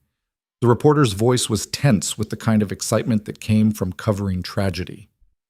Authorities are reporting at least 6 confirmed casualties, though that number is expected to rise. The cause of the fire is still unknown, but sources close to the investigation suggest it may not have been accidental. Dmitry Volkov, who is out on bail pending trial on fraud charges, is among those unaccounted for. Elena's phone rang. Agent Chen. Are you watching this? Chen asked, her voice tight. Yeah, what happened? We don't know yet. The FBI team was preparing to execute the arrest warrant when the explosion happened. Best guess right now is that Volkov had the place rigged, dead man's switch maybe, or he was destroying evidence and it got out of hand. Is he dead? We haven't found a body yet, but if he was in there when it went up, he didn't survive. Chen paused. Elena, until we confirm Volkov's dead, you need to stay wherever Victor has you. If he did survive, if this was some kind of escape plan, I'm not going anywhere. The day crawled past. Elena tried to distract herself with television, with books from the well-stocked shelves, with anything that would keep her mind from spiraling. Margaret brought lunch, then dinner, both of which Elena picked at without appetite. Marcus stood guard outside, a silent presence that should have been reassuring but just felt ominous.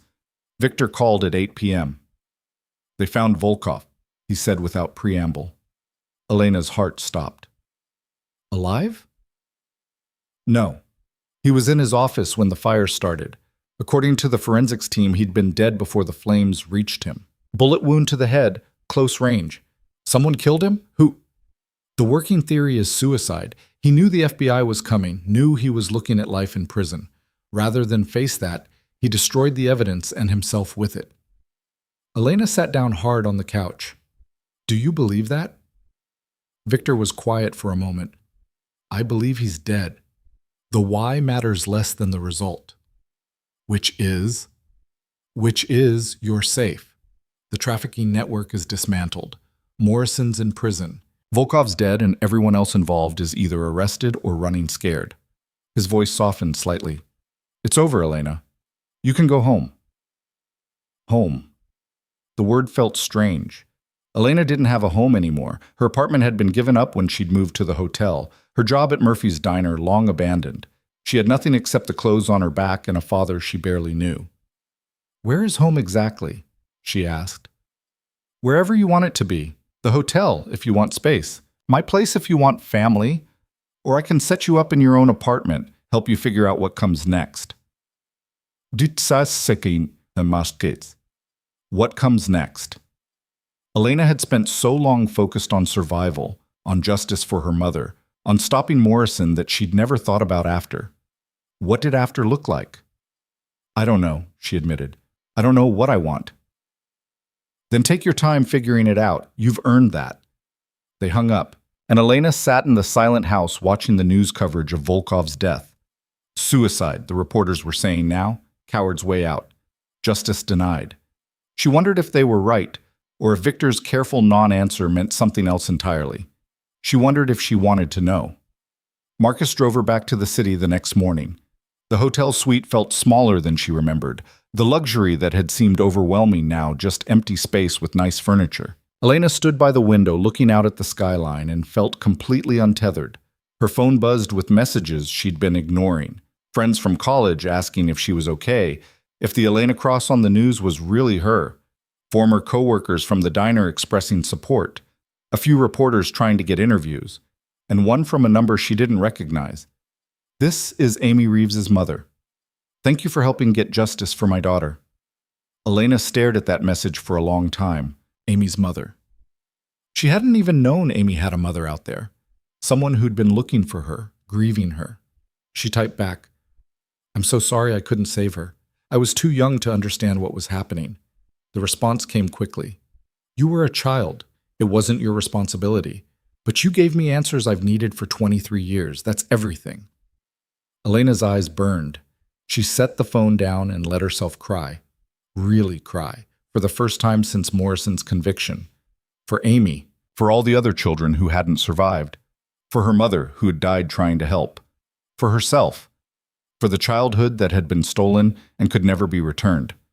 When the tears finally stopped, she felt hollow, but clean, like something poisonous had been purged. There was a knock at the door. Elena checked the peephole, Victor, holding a bag from what looked like a bakery. She let him in. He set the bag on the counter. "Croissants. Margaret said you haven't been eating properly." "Margaret's a snitch. Margaret cares about you." Victor pulled out plates, divided the pastries between them. "I wanted to talk to you about something." Elena's stomach tightened. "Okay." The FBI recovered significant assets from Volkov's estate before the fire. Money, property, holdings in various companies. As part of the settlement, they're liquidating everything and distributing it to victims of the trafficking network. He paused. "You're entitled to compensation. Quite a lot of it, actually." "I don't want his money." "I understand, but there are 67 confirmed victims, most of them still alive, and they'll need support. Medical care, therapy, education. The compensation fund could change their lives." Elena looked at him. "You're saying I should take the money and use it to help the others." "I'm saying you have options. You could take it for yourself. You've earned it. You could donate it. Or you could use it to start something. A foundation, maybe. A place where trafficking survivors can get the help they need." The idea settled over Elena like a coat that fit perfectly. A place for survivors. A place that could be what St. Catherine's should have been. Safe, warm, focused on healing instead of punishment. "I'd need help," she said slowly. "I don't know anything about running a foundation. I know people, good people who do this kind of work. They could help you set it up." Victor met her eyes. "This isn't something you have to decide today, but I wanted you to know the possibility exists." They ate croissants in companionable silence. Elena's mind was already spinning with ideas. What such a place would look like, what it would offer, how it could be different from every other institution that had failed children like her. "I'd want it to be called Louise's place," she said. "After my mother." Victor's expression softened. She would have loved that. The next few weeks passed in a blur of meetings. Elena met with lawyers who explained the compensation fund, with social workers who outlined what trafficking survivors needed most, with architects who showed her designs for facilities that could serve as both crisis centers and long-term support. Victor was present for most of it, offering advice when asked, but letting Elena make the decisions. Slowly, a plan took shape. Louise's Place would be a multi-facility organization offering emergency housing, therapy, job training, and legal support for trafficking survivors and at-risk children. The main building would be in the city, with satellite locations planned for 3 other states. Elena would run it with a board of directors made up of former prosecutors, child welfare experts, and survivors themselves. It was ambitious. It was probably impossible. But every time Elena thought about giving up, she remembered Amy's small hand in hers, the way the little girl had trusted her to keep her safe. She hadn't been able to save Amy, but maybe she could save others like her. The paperwork to establish the foundation took 6 months. During that time, Elena enrolled in online classes to finish her psychology degree.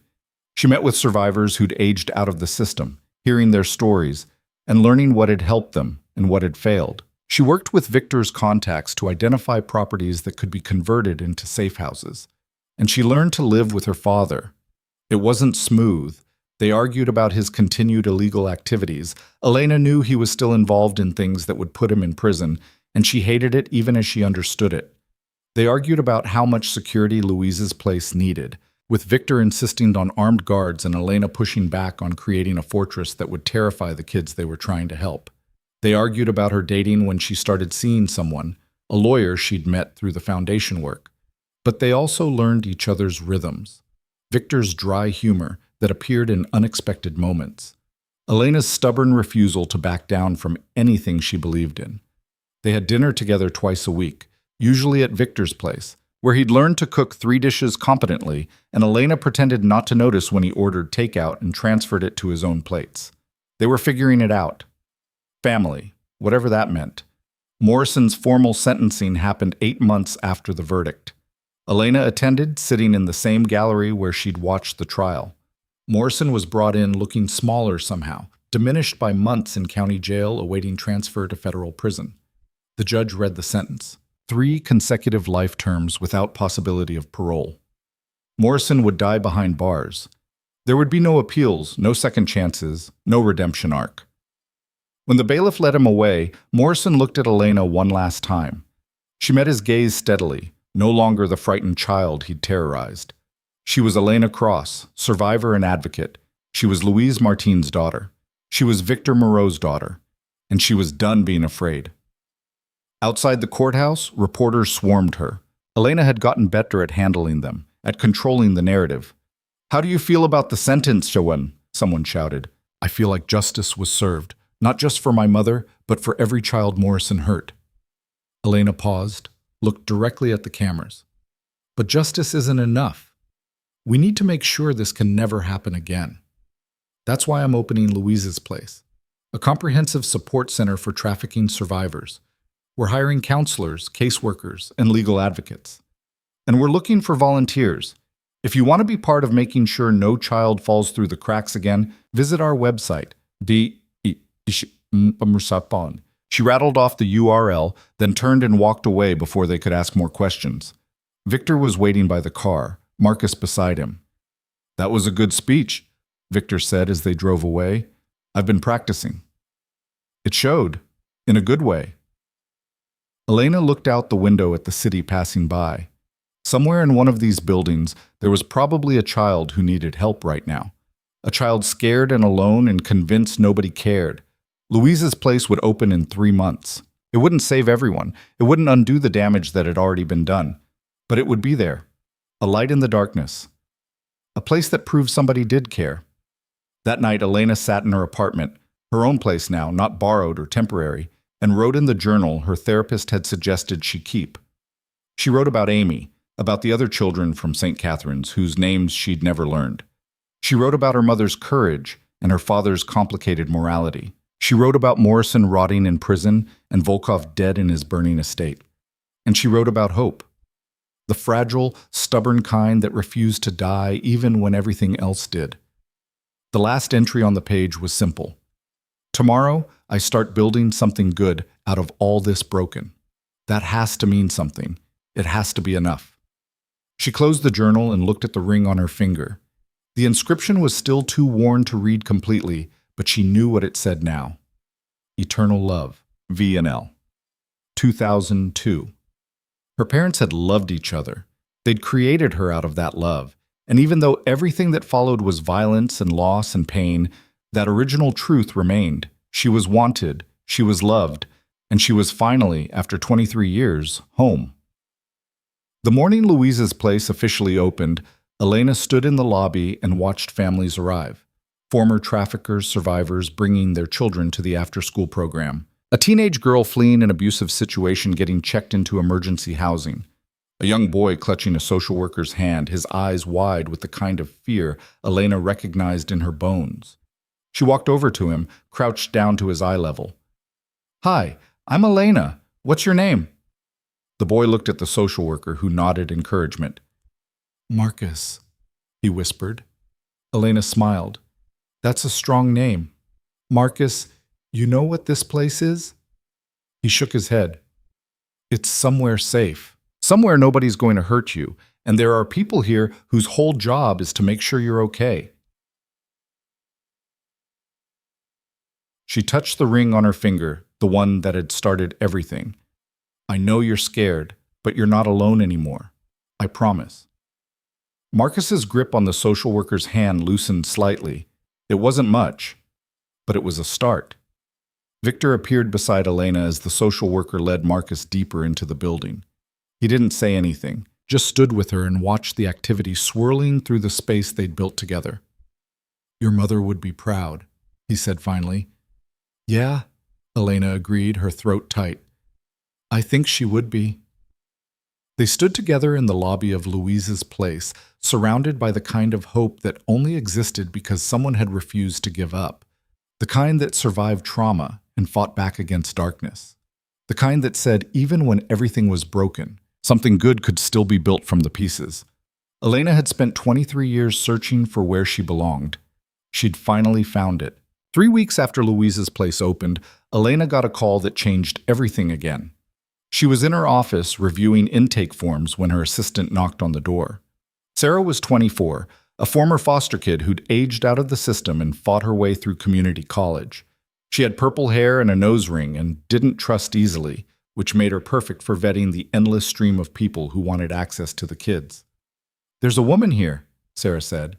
Says her name is Catherine Morrison. She's asking to speak with you. Elena's pen stopped moving.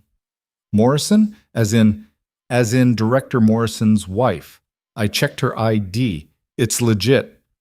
Every instinct told Elena to refuse, to have security escort the woman out and make it clear she wasn't welcome. But curiosity won out over anger. Put her in conference room B. I'll be there in 5 minutes. Elena used those 5 minutes to call Victor. He answered on the second ring. Morrison's wife is here, Elena said without preamble. At Louise's place. Asking to talk to me. Don't. Victor's voice was sharp. Don't meet with her alone. Don't trust anything she says. I'm sending Marcus over right now. She's one woman. I can handle... Elena, please, just wait until Marcus gets there. The fear in his voice stopped her argument. Okay, I'll wait. Marcus arrived 7 minutes later, his expression professionally neutral but his body language screaming alert. He took up position by the door of conference room B while Elena entered.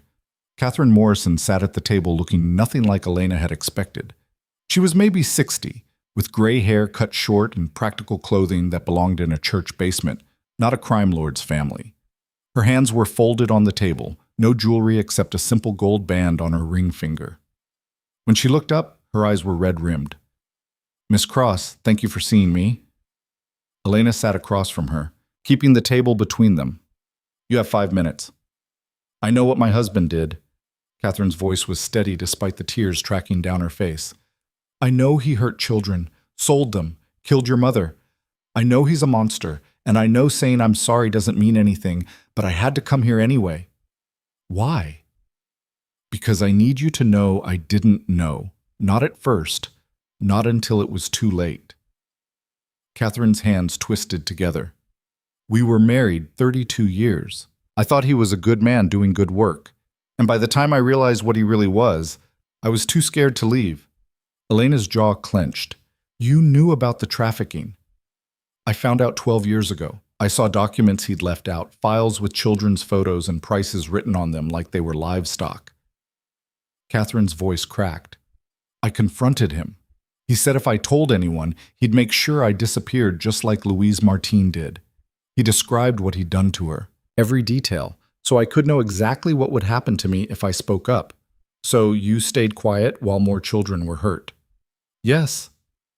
Catherine met Elena's eyes. I stayed quiet because I was a coward. I told myself there was nothing I could do, that he'd kill me if I tried, that someone else would stop him eventually. But the truth is, I was just scared. And children suffered because of my fear. Elena wanted to rage at this woman, to scream that fear wasn't an excuse, that she could have saved lives if she'd just been brave enough. But she'd spent enough time with trauma survivors to know it wasn't that simple.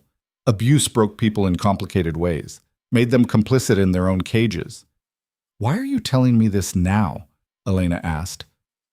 Because he's in prison and can't hurt me anymore. And because I have information the FBI needs. Catherine pulled a USB drive from her purse and set it on the table. This has files James kept at home. Names, locations, buyers. Evidence of trafficking operations in 4 other states that haven't been shut down yet. Elena stared at the drive. You had this the whole time? I copied it 6 years ago and hid it. I thought maybe one day I'd be brave enough to use it. Catherine pushed the drive across the table. I wasn't, but you were. You testified against him, faced him in court, helped put him away. So I'm giving this to you, do what I couldn't.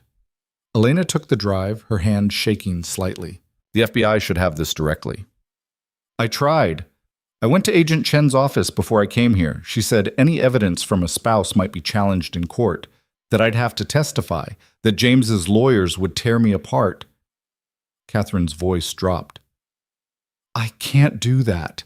I know that makes me weak, but I can't sit in a courtroom and have him stare at me. I'll break. Then what do you expect me to do with this? Give it to the FBI. Let them use it however they can. If they need testimony, maybe some of the victims on those files will be brave enough. Catherine stood. I know this doesn't make up for anything. I know I'm responsible for every child I could have saved and didn't. But maybe this can stop it from happening to more kids. She walked to the door, then paused. Your mother tried to save a little girl she didn't even know. She died for it. You're carrying on her work. That means something. Catherine left. Elena sat alone with the USB drive, her mind racing. Marcus appeared in the doorway. You okay? I don't know. Elena held up the drive. Call Victor. Tell him we need to meet with Agent Chen today. Chen met them at FBI headquarters 3 hours later. She looked exhausted, her desk covered in case files and cold coffee. When Elena handed over the USB drive and explained where it came from, Chen's expression went from skeptical to interested to grim. If this is what Catherine Morrison says it is, it could break open cases we've been working for years. She plugged the drive into her computer, pulled up files. Her eyes widened. These are detailed records. Names, dates, financial transactions. There's even correspondence between Morrison and buyers in Eastern Europe. Can you use it? Elena asked. That's complicated. Spousal privilege means Catherine can't be forced to testify against her husband, and any evidence she provides might be considered fruit of the poisonous tree if Morrison's lawyers argue she obtained it illegally. Victor leaned forward. But Morrison's already convicted. This isn't about him anymore. It's about the other operations still running. Exactly. Chen pulled up a file showing photos of children, their faces blurred but their fear visible. There are at least 40 kids in these files whose locations we didn't know. If we move fast, we can recover them. The evidentiary issues can be sorted out later. Then move fast, Elena said. Chen did. Within 6 hours, she'd assembled a task force. By midnight, raids were happening simultaneously in 4 states. Elena watched the news coverage from Victor's apartment, unable to look away from the footage of children being carried out of buildings by agents, wrapped in blankets, scared but safe. 43 children recovered in total, 18 adults arrested, 3 trafficking rings dismantled. And it was only possible because Catherine Morrison had finally found enough courage to do the right thing, even if it came 2 decades too late. Elena called Catherine the next morning. The woman answered on the first ring, her voice cautious. The FBI recovered 43 kids last night, Elena said. Because of what you gave us. Catherine was silent for a long moment. When she spoke, she was crying. 43? 43. They're safe now. Getting medical care, being reunited with families or placed in protective custody. Thank you for telling me. Elena wanted to hate this woman. Wanted to blame her for every child who'd suffered while she stayed silent. But she'd learned something in the past year about the difference between justice and cruelty. Morrison deserved prison. Catherine deserved to live with her guilt. But she also deserved to know that her final act of courage had mattered. What you did was important, Elena said. It doesn't erase the past, but it saved lives. That counts for something. After they hung up, Victor handed Elena coffee. They stood by the window watching the city wake up. You were generous with her, he said. She was a victim too. Just a different kind. Elena sipped the coffee, bitter and strong the way she'd learned to like it. And she did more to help those kids than a lot of people who weren't scared would have done. You're starting to sound like your mother. Is that a bad thing? No. Victor's expression softened. It's the best thing. The fallout from the raids dominated news cycles for weeks. Elena did interview after interview using the platform to talk about Louise's place, about the need for better child welfare systems, about the warning signs of trafficking.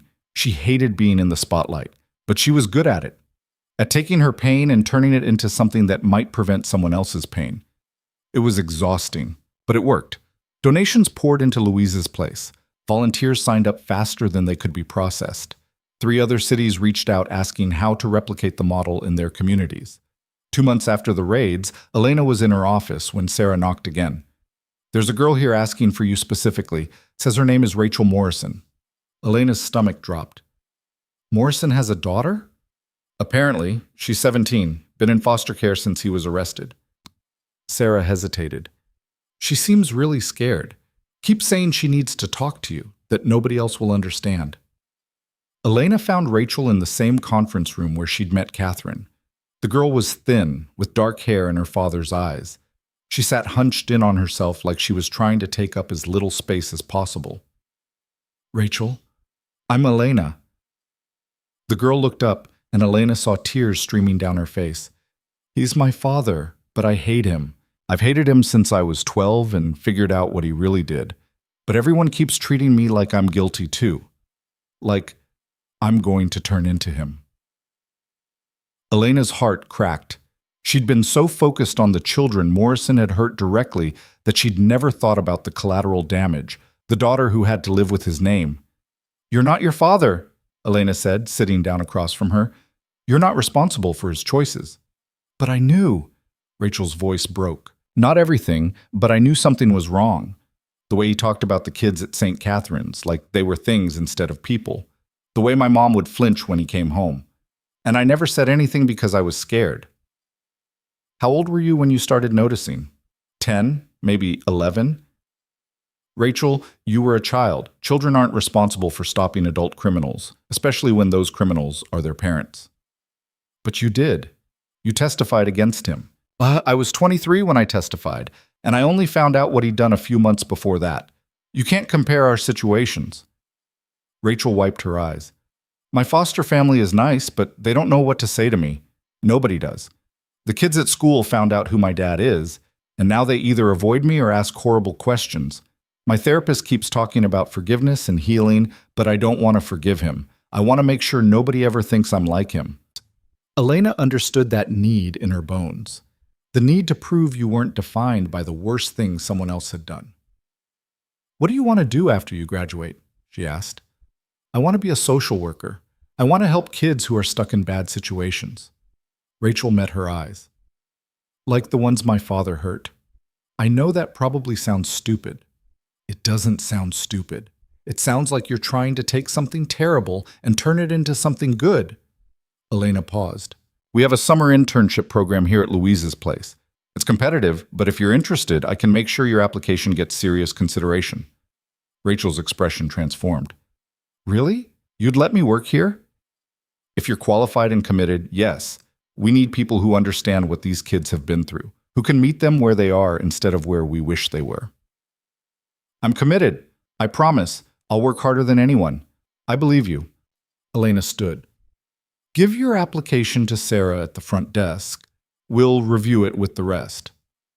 Rachel practically ran out of the office, more animated than she'd been since arriving. Victor, who'd been waiting in the hallway, stepped inside. Morrison's daughter? Yeah, she wants to intern here. Are you sure that's a good idea? The optics alone? The optics can go to hell, Elena said firmly. That girl has spent 7 years carrying guilt that isn't hers. If she wants to help, if she's genuinely committed to this work, I'm not going to punish her for her father's crimes. Victor studied her for a moment. You're thinking about yourself at her age? Maybe. But I'm also thinking about all the kids who need help and don't care whose child is providing it as long as someone does.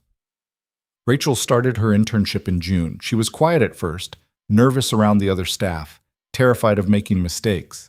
But she was good with the kids, patient, understanding, willing to sit with them through panic attacks and nightmares. She never mentioned her father, but sometimes Elena would catch her staring at photos of the children Morrison had hurt. Her expression haunted. 3 weeks into the internship, Rachel came to Elena's office in tears. "I can't do this," she said. "I thought I could, but every time I look at these kids, I think about how my father did this to people just like them, how I'm trying to clean up his mess, and it's never going to be enough." Elena closed her laptop and gave Rachel her full attention. "You're right. It's not enough. Nothing you do will ever undo what he did. But that's not the question you should be asking yourself. What should I be asking? Ask yourself if what you're doing matters to the kids you're helping right now. Ask yourself if Marcus, the little boy you've been working with on his reading, cares that you're Morrison's daughter, or if he just cares that you show up for him every day." Rachel was quiet for a long moment. "He doesn't care. He just likes that I'm patient when he gets frustrated." "Exactly. You're not trying to erase your father's crimes. You're trying to be something different, someone different, and you're succeeding. It doesn't feel like success. Success rarely does when you're in the middle of it. But I've watched you work. You're making a difference. Don't let guilt stop you from doing that." Rachel returned to work the next day. She finished the internship at the end of summer with glowing reviews from the staff. When she left for college in the fall, she told Elena she was majoring in social work with a focus on trauma-informed care. "I'm going to come back when I graduate," Rachel said on her last day. "If you'll have me." "We'll have you," Elena promised. The year anniversary of Louise's Place opening came faster than Elena expected. They marked it with a quiet celebration, cake in the break room, thank you speeches from the staff. Elena stood in front of 40 people who'd dedicated themselves to this work and felt overwhelming gratitude mixed with exhaustion. They'd helped 217 children in the past year, provided emergency housing for 83, connected families with legal services, therapy, job training, but for every success story, there were a dozen kids they hadn't reached. Systems they couldn't change, bureaucracy that moved too slowly to save lives that needed saving now. It was never enough, but it was something. That night, Elena had dinner with Victor at his apartment. He'd actually cooked, not ordered takeout, some kind of pasta dish that was only slightly overcooked. "You look tired," he said, setting a plate in front of her. "I am tired, but it's the good kind." Elena took a bite. The pasta was edible. "This is better than last time. Margaret's been teaching me. She says if I'm going to have family over, I should feed them properly." "You consider me family now?" Victor looked at her, his expression serious. "Elena, you've been my daughter from the moment that DNA test came back. But yes, somewhere in the past year, we became family in a way that has nothing to do with blood." Elena's throat tightened. "I used to hate you, when I first found out what you did for a living, the criminal stuff. And now? Now I understand it better. The world isn't black and white. You do illegal things, but you use that power to protect people the law can't or won't protect. It's not simple, but it's not evil either. That's probably the nicest thing anyone said about my life choices." They ate in comfortable silence for a while. Then Victor set down his fork. "I'm getting out," he said. Elena looked up sharply. "Out of what?" "The business. The illegal operations. All of it." He met her eyes. "I've been transitioning things over the past few months, selling off assets, closing down operations, retiring. By the end of the year, Victor Moreau, the crime lord, will cease to exist." Elena's heart was pounding. "Why?" "Because I found something I care about more than money or power. I found you. And I found purpose in helping Louise's Place succeed." "Well, because..." He smiled slightly. "Also because I'm getting too old for this. The stress is going to give me a heart attack." "What will you do instead?" "I was thinking about joining Louise's Place board of directors. If you'll have me. My business experience might actually be useful in a legitimate context." Elena started laughing, couldn't help it. The absurdity of a crime lord retiring to become a nonprofit board member was too much. "What?" Victor asked, but he was smiling too. "Nothing. It's just, my mother fell in love with a criminal, died trying to save children, and now her daughter is running a foundation funded partially by the compensation from the man who killed her, with a board that includes her former crime lord father. It's the most insane origin story ever." "Life's messy," Victor agreed, "but we work with what we're given. The Louisa's Place board voted unanimously to add Victor Moreau to their membership. He brought business acumen and connections that opened doors previously closed. Within 6 months, they'd expanded to include satellite offices in 2 other cities. Within a year, they were consulting with organizations across the country on best practices for trafficking survivor support.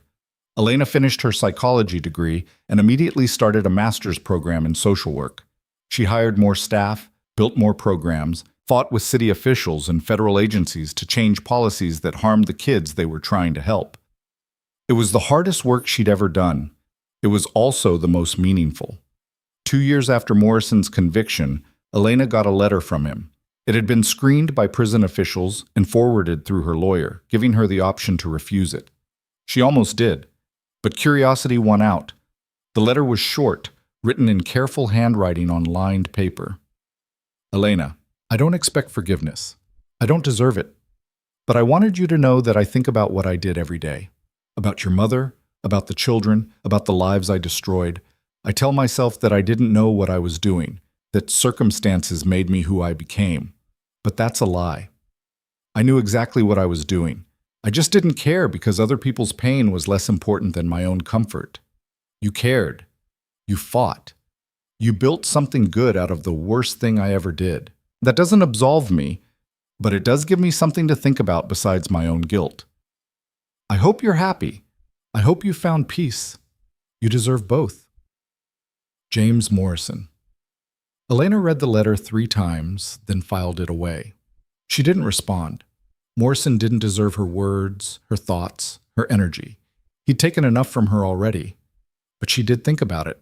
About how people broke and how some of them stayed broken while others found ways to rebuild themselves into something different. About accountability and redemption and whether someone like Morrison could ever truly change. She didn't have answers, but she had her work, her father, her purpose. And that was enough. On a Friday afternoon, 3 years after Louisa's Place opened, Elena was in her office when Sarah knocked. "There's someone here to see you. Says it's important." Elena looked up from the grant proposal she was reviewing. "Who?"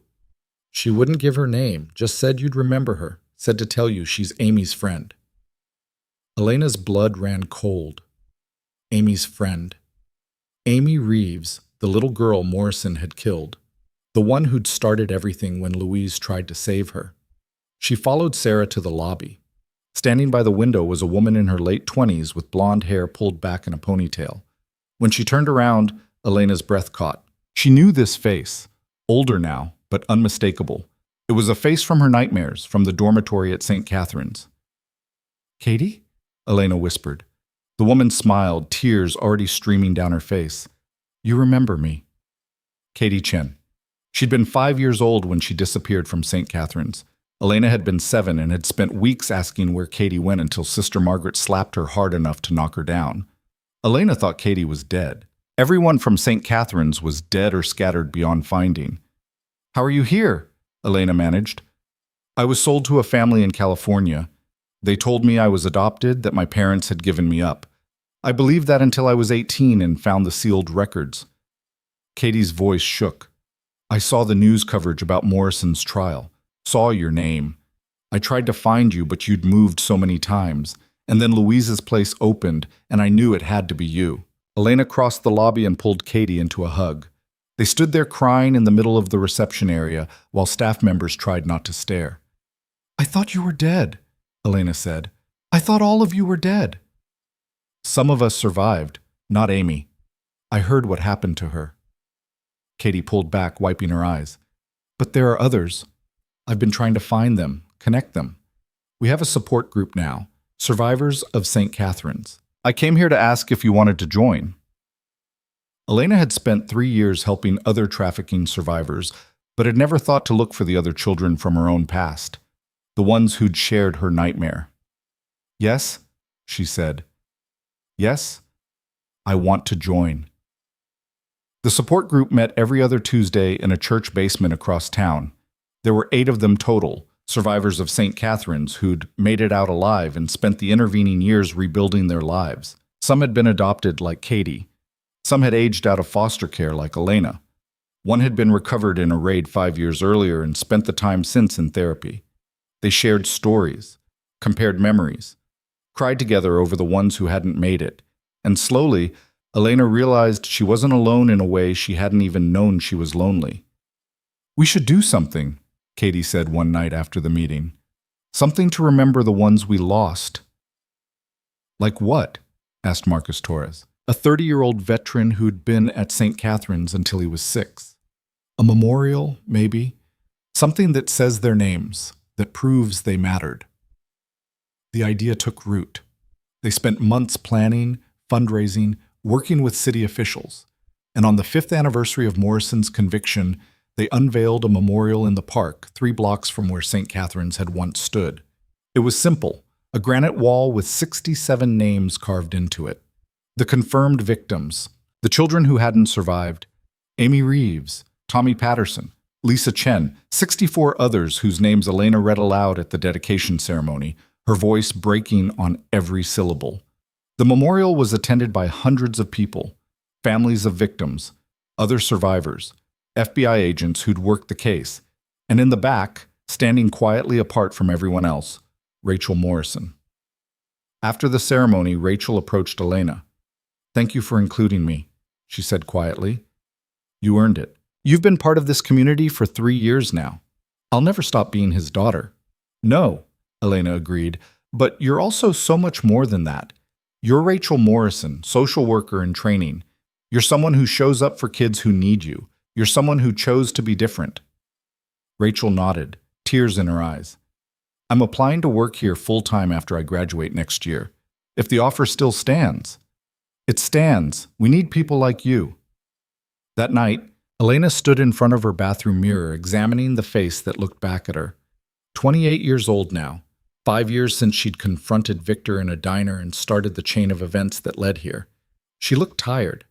She looked older than 28, but she also looked alive in a way she hadn't been before, like someone with purpose instead of someone just surviving.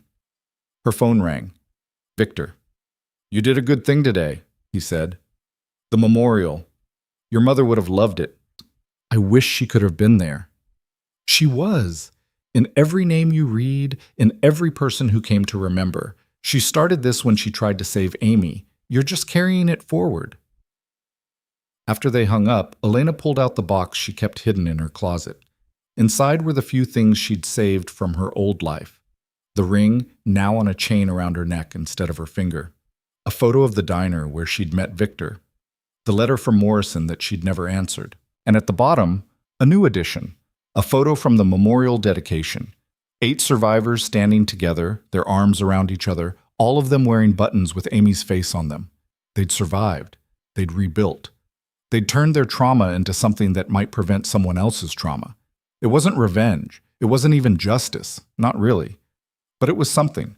And Elena had learned that sometimes something was all you could ask for. She closed the box and put it back in the closet. Tomorrow, there would be more work. More kids who needed help. More systems to fight. More battles that couldn't be won but had to be fought anyway. But tonight, Elena let herself rest. Let herself feel the weight of what they'd accomplished and the lightness of not carrying it alone anymore. She was Elena Cross. She was Louise Martin's daughter. She was Victor Moreau's daughter. She was a survivor and an advocate and someone who'd learned to build light out of darkness. And for tonight, that was enough. The call came on a Tuesday morning, 6 years after Morrison's conviction, while Elena was mediating a fight between 2 kids in the recreation room over whose turn it was on the Xbox. She almost didn't answer the unknown number, but something made her step into the hallway and pick up. "Is this Elena Cross?" The voice was male, professional, with a slight accent she couldn't place. "Who's asking?" "My name is Anton Petrov. I'm an attorney representing the estate of Dmitry Volkov. I have information you need to hear." Elena's blood went cold. Volkov had been dead for 6 years. His estate had been liquidated, his assets distributed. There was no reason for his attorney to be calling her now. "I have nothing to say to anyone connected to Volkov." "Please, Miss Cross, 5 minutes of your time. I wouldn't call if it wasn't critical." Against her better judgment, Elena agreed to meet him at a coffee shop downtown the next day. She brought Victor and Marcus with her because she wasn't stupid enough to walk into potential danger alone. Petrov was waiting at a corner table, a slim briefcase beside him. He was maybe 50, with graying hair and the kind of careful posture that came from years of watching his back. When Victor sat down across from him, recognition flickered across Petrov's face. "Mr. Moreau, I wondered if you'd be here." "You have 2 minutes before we walk out," Victor said flatly. "Start talking." Petrov opened the briefcase and pulled out a folder. 6 years ago, Dmitry Volkov died in a fire at his estate. The official ruling was suicide, though I'm sure you both have your own theories about what really happened that day. Elena and Victor exchanged glances but said nothing. What you don't know is that Volkov anticipated his arrest. He knew the trafficking network was falling apart, knew Morrison would likely testify against him if given the chance, so he made arrangements. Petrov slid the folder across the table. He established a trust, $20 million, to be held for 6 years after his death and then distributed according to specific instructions. Elena opened the folder. Inside were legal documents dense with terminology she didn't fully understand, but one phrase jumped out at her. Elena Cross, primary beneficiary. "This is insane," she said. "Why would Volkov leave me anything? He didn't leave you money out of kindness. He left it with conditions." Petrov pulled out another document. "The full amount is to be paid to you personally, to do with as you wish. But there's a letter. He insisted you read it before accepting the funds." Victor grabbed the envelope before Elena could. "This could be a trap, psychological warfare from beyond the grave." "It could be," Petrov agreed. "But the money is real. The trust has been verified by 3 independent law firms, and Miss Cross is under no obligation to accept it or read the letter." But Volkov was very specific that she be given the choice. Elena took the envelope from Victor. Her hands were steady, though her heart was racing. "Can I take this with me? Read it privately?" "Of course. You have 30 days to make a decision. After that, the money defaults to Volkov's remaining relatives in Russia." They left the coffee shop with the folder and the letter. Elena didn't open it until that night, alone in her apartment with a glass of wine she didn't drink, and hands that wouldn't stop shaking. The letter was handwritten, dated 3 days before Volkov's death. "Elena, if you're reading this, I'm dead. Probably by my own hand, possibly by someone else's. It doesn't matter. What matters is what I'm leaving you and why. I spent 40 years building an empire on the suffering of others. I told myself it was business, that the world was cruel, and I was simply taking advantage of that cruelty. But the truth is, I knew exactly what I was doing. I knew the children Morrison sold me were terrified. I knew the families I destroyed were real people with real pain. I just didn't care. Then you testified against Morrison. I was in that courtroom watching you, this young woman who'd survived hell and decided to fight back anyway. And something in your testimony broke through the armor I'd built. You said, 'I want to make sure no other child has to run the way I did.' I realized that I was the reason children ran. I was the monster in their nightmares. This money can't undo what I did. Nothing can. But it can fund your work. It can save children I helped in danger. You don't have to take it. You don't have to forgive me. But if you're willing to accept blood money and turn it into something clean, it's yours. Use it to build more shelters. Use it to hire more staff. Use it to make sure Louise's place exists in every city where children are being hurt. Use it to win. I don't believe in redemption for people like me, but I believe in the possibility of doing one final thing that isn't completely evil. This is my attempt at that." Dmitry Volkov, Elena read the letter 4 times. Then she called Victor. "He left me $20 million, she said when he answered. "Volkov. He left it for Louise's place." Victor was silent for a long moment. "What are you going to do?" "I don't know. Taking money from a trafficker feels wrong on every level, but turning down $20 million that could save hundreds of kids feels worse. There's no right answer here. I know. That's what makes it so hard." She spent the next week agonizing over the decision. She consulted with the Louise's Place Board, with Agent Chen, with the survivors group. Everyone had opinions. Some said taking the money was accepting dirty money, that it would taint everything they'd built. Others said that using Volkov's ill-gotten gains to destroy the very system he'd profited from was poetic justice. In the end, it was Rachel Morrison who helped Elena make the decision. "My father hurt people. Rachel said during a late-night conversation in Elena's office. Nothing I do will change that. But I can choose to be different. I can take the legacy he gave me, the Morrison name, the guilt, the shame, and turn it into something that helps instead of hurts. This is different. This is actual money from trafficking. Is it? Or is it just money that used to belong to a trafficker and now has a chance to belong to something good? Rachel met Elena's eyes. You're not Volkov. You didn't earn this money through suffering, but you can use it to end suffering. Isn't that what matters? Elena accepted the money. She set up a separate foundation, the Volkov Redemption Fund, because she refused to pretend the money came from anywhere clean, with strict oversight and complete financial transparency. Every dollar would be tracked, every expenditure justified, every decision made by a board that included trafficking survivors. The first thing they funded was a national hotline for trafficking victims. The second was a training program for law enforcement on how to identify and support survivors. The third was expansion of Louise's place to 10 new cities. The press had a field day with it. Elena did interviews explaining her reasoning, defending her choice, enduring criticism from people who thought she'd sold out. But she also heard from survivors who said the new shelters had saved their lives, from parents who'd gotten their children back because of the hotline, from cops who'd rescued kids they wouldn't have known to look for without the training. The criticism hurt, but the lives saved mattered more. 2 years into managing the Volkov Fund, Elena got a call from a federal prison in Colorado. James Morrison was dying. Cancer, the warden explained. Stage 4. Spread to his liver and lungs. He has maybe 2 months left. He's asking to see you. Elena's first instinct was to refuse, but something made her pause. Why does he want to see me? He says he has information about other victims, children who were never recovered. He'll only talk to you. Elena discussed it with Victor, with her therapist, with the survivors group. Everyone said she didn't know Morrison anything, that seeing him would only hurt her. But if there were children still missing, still suffering, Elena couldn't ignore that. She flew to Colorado on a Thursday. The prison was gray and cold, exactly like every prison she'd seen in movies. Morrison was brought into a private meeting room in a wheelchair, his body wasted by disease. He looked nothing like the monster who'd haunted her nightmares. He looked like a dying old man. Elena, he said, his voice hoarse, thank you for coming. I'm not here for you. I'm here for the children you claim to have information about.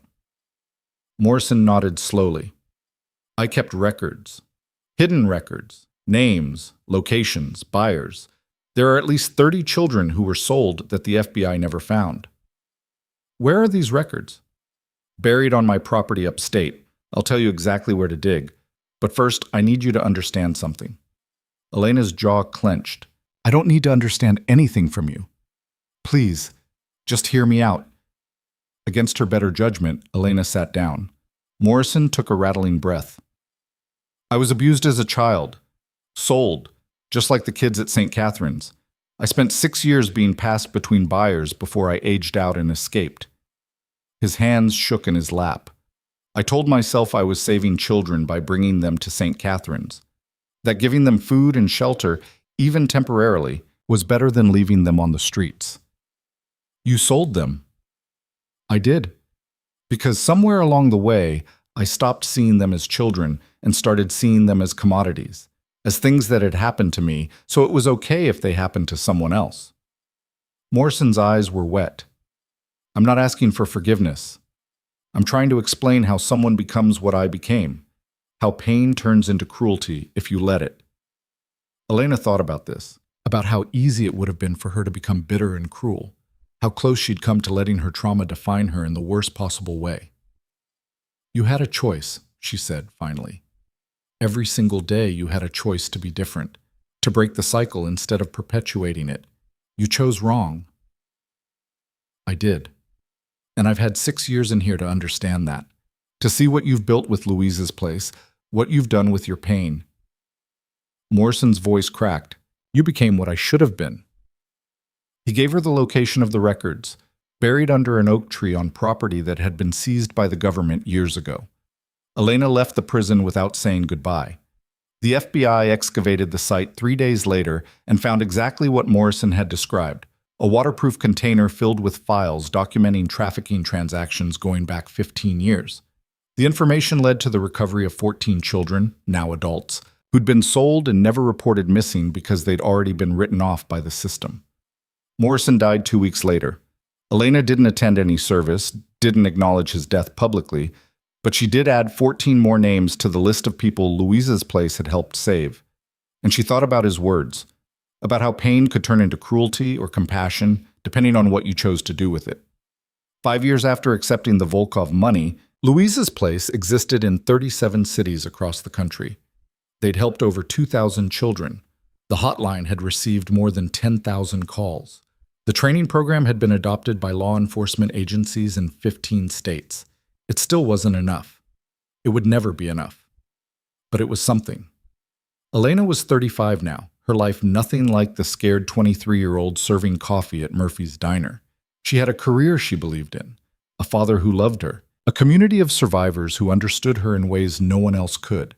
She'd even started dating again, a teacher named David who worked with at-risk youth and didn't flinch when she woke up screaming from nightmares. On the 10th anniversary of Louise's place, they held a gala fundraiser. Elena hated these events, the forced smiling, the small talk with wealthy donors, the feeling of performing her trauma for money. But they worked. The gala raised $3 million in a single night. Near the end of the evening, Victor found her on the balcony escaping the crowd. "You did good in there," he said, handing her a glass of champagne. "I feel like a trained SEAL. Look at the survivor. Watch her beg for money to save other survivors. You're giving people a chance to be part of something meaningful. That's not begging. That's leadership." Elena sipped the champagne. "Do you ever think about what would have happened if I'd never confronted you that night? If I'd just kept my head down and ignored the ring?" "All the time. But I try not to dwell on alternate histories. We got lucky. We found each other." "Lucky," Elena repeated. "My mother was murdered. I spent 20 years alone. Morrison destroyed hundreds of lives. That's the foundation we built this on. Doesn't feel lucky." "No," Victor agreed. "But what you've built from that foundation, Louise's place, the Volkov Fund, the lives you've saved, that's not luck. That's choice. You chose to fight. That matters." Rachel Morrison appeared in the balcony doorway. She was 25 now, with a master's degree in social work and 3 years of full-time work at Louise's place under her belt.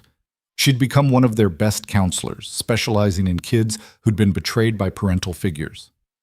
"Sorry to interrupt," she said, "but there's someone here who wants to meet you both, says it's important." Back inside, a woman in her 40s was waiting near the bar. She had dark hair streaked with gray and eyes that held the kind of wariness that never fully left trauma survivors. "Elena Cross?" the woman asked. "My name is Jennifer Patterson. My brother was Tommy. He was at St. Catherine's." Elena remembered Tommy, a quiet boy with red hair who disappeared when Elena was 7, one of the 67 names on the memorial. "I'm so sorry about your brother," Elena said. "I've spent 30 years looking for him. I was 18 when he was taken. Our mother had died. I was trying to get custody, but the state moved faster. Put him in St. Catherine's while the paperwork went through." Jennifer's voice shook. "Then he vanished. They told me he'd been adopted, but they couldn't tell me where. I've been searching ever since. I wish I had better news, but Tommy didn't survive. Morrison confirmed it during his trial." "I know. I read the transcripts." Jennifer wiped her eyes. "But I also read about what you've built here. And I wanted to meet the woman who made sure my brother's death meant something, who made sure other kids wouldn't disappear the way he did." They talked for an hour. Jennifer shared memories of Tommy, how he'd loved dinosaurs, how he'd been terrified of thunderstorms, how he'd cried when their mother died. Elena shared what little she remembered of him from St. Catherine's. It wasn't much, but it was something. Proof that Tommy had existed, that he'd mattered to more than just his sister. Before Jennifer left, she pressed a check into Elena's hand. $50,000. "I can't accept this, Elena said. "Yes, you can. I've spent 30 years searching for my brother. That search is over, but this..." She gestured around the gala, at Louise's place, at everything they'd built. "This keeps going. Keep fighting for them. All of them." Elena added the check to the night's fundraising total. $3,050,000. Enough to open 2 more locations and expand their legal advocacy program. Enough to keep fighting. Katie Chen found Elena near the end of the night. She'd become Louise's Place's director of survivor services, using her own experience to shape programs that actually helped, instead of just checking bureaucratic boxes. "I have news," Katie said, her expression cautious. "We found another one, another survivor from St. Catherine's." Elena's heart leaped. "Who?" "Her name is Maria Sanchez. She was 4 when she was taken, sold to a family in Mexico. She managed to escape 5 years ago and has been trying to piece together her past. Someone told her about the memorial, about Louise's place. She wants to come home." "When?" "Next week. I'm flying down to help her cross the border legally, get her set up with documentation. She'll need housing, therapy, probably medical care." Katie paused. "I wanted to ask if you'd be willing to meet with her. She knows your story. She specifically asked to meet you." "Of course, whatever she needs." Maria arrived on a Tuesday, small and nervous and carrying everything she owned in a single backpack. She was 31 but looked younger, with dark eyes that darted around Louise's place like she expected someone to drag her away at any moment. Elena met her in the quiet room, a space they'd designed specifically for intake meetings, with soft lighting and comfortable furniture and no windows that looked out on the street. "Maria, I'm Elena. Welcome home." Maria stared at her for a long moment. Then she started crying. "I thought I was the only one left," she whispered. "I thought everyone else was dead." "No, there are 9 of us now, 9 survivors from St. Catherine's. You're not alone." They sat together while Maria cried out years of fear and isolation. Elena didn't try to fix it, didn't offer empty platitudes. She just sat with this pain, the way she'd learned to do with hundreds of other survivors over the years. Eventually, Maria's tears slowed. "I want to help," she said. "However I can. I want to make sure no other kid goes through what we did. Then you will. Once you're ready, once you've had time to heal, we'll find a place for you.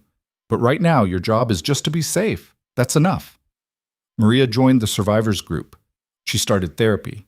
She got a job in Louise's Place's kitchen, cooking meals for the kids in emergency housing.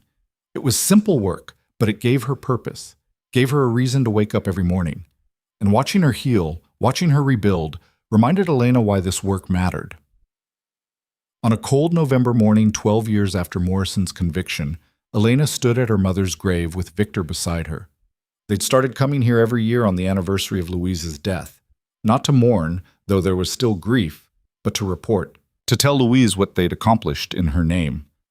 "We're up to 42 locations now," Elena said, kneeling to place fresh flowers on the headstone. "Last year we helped 3,000 kids. The federal government is using our training model nationwide. And next month we're opening an international branch in Mexico to help kids who get trafficked across the border." She paused, touching the cold granite. "I think you'd be proud. I think you'd approve of what we've built. And I hope—" Her voice cracked slightly. "I hope you know that none of this would exist if you hadn't been brave enough to try to save Amy. Your death wasn't meaningless. It started everything." Victor placed his own flowers beside Elena's. "I never got to tell you I loved you before you died. Never got to know our daughter together. But I'm trying to be the father she deserves. I'm trying to protect the children you died trying to save. I hope that counts for something." They stood in silence for a long time. Then Victor's phone buzzed. He checked it, and his expression shifted. That was Agent Chen. The last person connected to St. Catherine's trafficking network was just arrested in Argentina. That's everyone. Every single person involved is either dead or in custody. Elena absorbed this. 12 years of fighting, of hunting down leads, of working with international agencies. And now it was done. The network that had destroyed her childhood was finally, completely dismantled. "How do you feel?" Victor asked. "Tired," Elena admitted. "Relieved, but also like, what now? This has been my focus for so long. What do I do when the fight is over?" "The fight's not over. It's just changing. There are still kids who need Louise's place, still systems that need fixing. You're not done yet." He was right. The specific network that had hurt her was gone, but trafficking still existed, Children still suffered. The work would never truly be done. But this chapter was finished. And maybe that was enough. That night, Elena gathered the survivors group for a special meeting. All 9 of them now. Elena, Katie, Marcus Torres, and 6 others they'd found over the years. They met in Louise's Place conference room, the space where they'd shared so many tears and triumphs. The last person connected to St. Catherine's trafficking was arrested today, Elena announced. It's over. The network is completely dismantled. The room erupted. People crying, hugging, laughing with the kind of relief that came from finally being able to breathe after holding it in for years. What happens now? Asked Marcus Torres. Now we keep going. We keep helping kids. We keep fighting trafficking wherever we find it. But we do it knowing that the specific people who hurt us can't hurt anyone else. Elena looked around the room at these people who'd become family. And we do it together. Katie raised her glass of water. To surviving, they echoed. And to thriving, Elena added, because we're not just survivors anymore. We're advocates. We're healers. We're proof that trauma doesn't have to define you. They stayed late that night, sharing stories and memories. Rachel Morrison was there too. She'd been adopted into the group over the years, despite not being a St. Catherine's survivor. She belonged because she understood what it meant to carry a legacy of pain and choose to transform it. As the meeting wound down, Katie pulled Elena aside. I've been offered a job, she said, heading up anti-trafficking operations for an international NGO. It would mean leaving Louise's Place. Elena's heart sank, but she forced a smile. That's amazing. You should take it. I wanted to ask you first. You gave me this community, this purpose. I don't want to abandon it. You're not abandoning anything. You're expanding the fight. That's exactly what we need. Elena hugged her. I'm proud of you, and I'm grateful that we found each other again. Katie left for Geneva 3 months later. Rachel was promoted to Director of Survivor Services to replace her. Maria Sanchez completed her training and became a counselor. The community kept growing, kept evolving, kept saving lives. And Elena kept leading, kept fighting, kept believing that the work mattered even when it felt impossible. On her 40th birthday, David proposed. They'd been together for 6 years by then, long enough for him to understand her nightmares and her crusade and her inability to ever fully turn off the part of her brain that worried about vulnerable children. They married in a small ceremony at Louise's Place, surrounded by staff and survivors and the families they'd helped. Victor walked her down the aisle. Katie flew in from Geneva to be maid of honor. Rachel gave a toast about how Elena had taught her that your parents' choices didn't have to define your future. Elena wore her mother's ring on a chain around her neck, tucked beneath her dress, a reminder of where she'd come from and why she fought. The following year, she and David had a daughter. They named her Louise. Holding that tiny baby in her arms, Elena finally understood what her mother must have felt. That fierce, overwhelming need to protect. That willingness to sacrifice anything to keep this child safe. Your grandmother died trying to save children she didn't even know, Elena whispered to baby Louise one night while David slept. She was brave and good, and the world killed her for it. But because she tried, because she refused to look away, hundreds of other children got saved. Your grandfather and I made sure of that. She kissed her daughter's forehead. I'm going to teach you to be brave like her, but I'm also going to teach you to be smart, to fight without destroying yourself, to understand that you can't save everyone, but that trying anyway is what makes us human. Baby Louise yawned and fell asleep, oblivious to the weight of the legacy she'd been born into. 5 years later, Louise's Place was operating in all 50 states and 12 countries. They'd helped over 15,000 children. The Volkov Redemption Fund had distributed over $100 million to anti-trafficking organizations worldwide. The survivor support group had grown to 37 members, all of them thriving in different ways. Morrison had been dead for 8 years. Volkov for 13. St. Catherine's had been demolished and turned into a park. The memorial to the victims had become a pilgrimage site for trafficking survivors and their families. Elena was 45 now, with gray starting to thread through her dark hair and lines around her eyes from smiling more than she'd ever thought possible.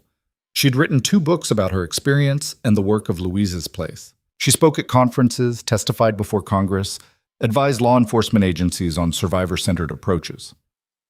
But her favorite part of every week was still Tuesday mornings, when she volunteered in the children's playroom at Louise's Place's main location, when she could sit with scared kids and tell them they were safe, that someone cared, that surviving was possible. On a Tuesday in late spring, a little girl arrived at Louise's place. She was 8 years old, skinny and terrified, with bruises on her arms and fear in her eyes. She'd been recovered from a trafficking operation 3 states away and had no family to return to. Elena sat with her in the quiet room while the intake coordinator handled paperwork. "What's your name?" Elena asked gently.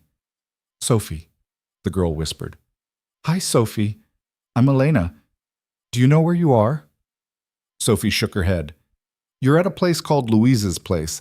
It's somewhere safe, somewhere you can stay until we figure out what happens next." Elena crouched down to Sophie's eye level. "I know you're scared. I was scared too when I was your age. Bad things happened to me, just like bad things happened to you." Sophie's eyes widened. "Really?" "Really. But I survived, and now I help other kids survive too. That's what this place is for." "What happened to the people who hurt you?" "They went to prison. They can't hurt anyone anymore." Elena pulled the chain from beneath her shirt, showing Sophie the silver ring. "My mom gave me this before she died. She died trying to protect kids like you. And now I keep it to remind me why I do this work." Sophie stared at the ring. "My mom's dead too." "I'm sorry, that's really hard. Everyone says I should be brave, but I don't feel brave. I'm scared all the time." Elena sat beside her.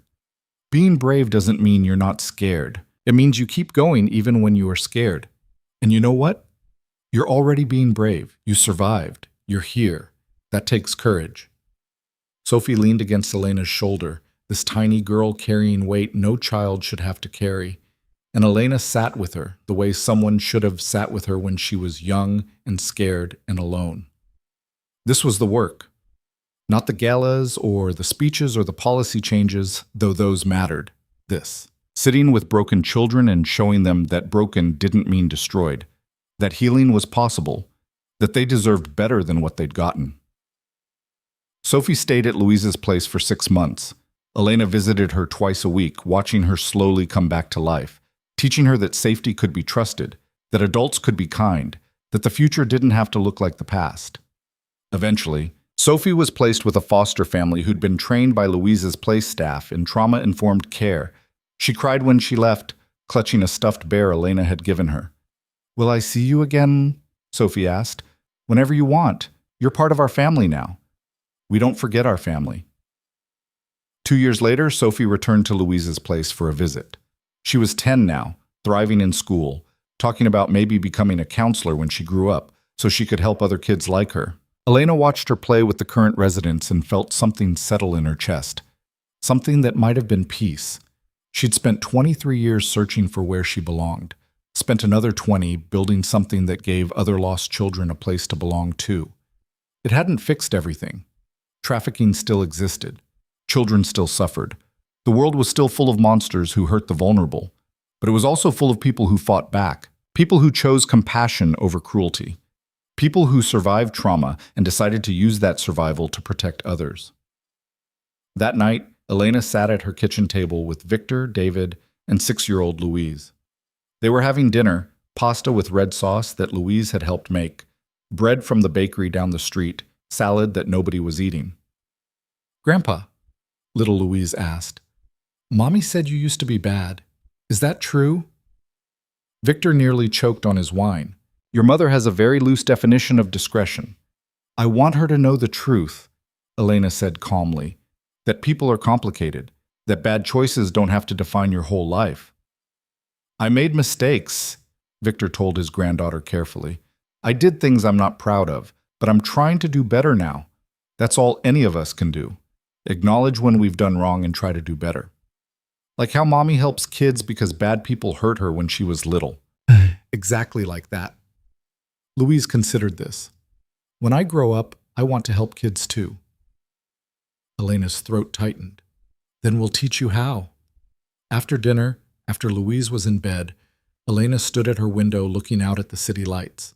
Victor joined her, both of them quiet for a long moment. "Do you think Louise would be proud?" Elena asked. "My mother. Do you think she'd approve of what we built?" "I know she would.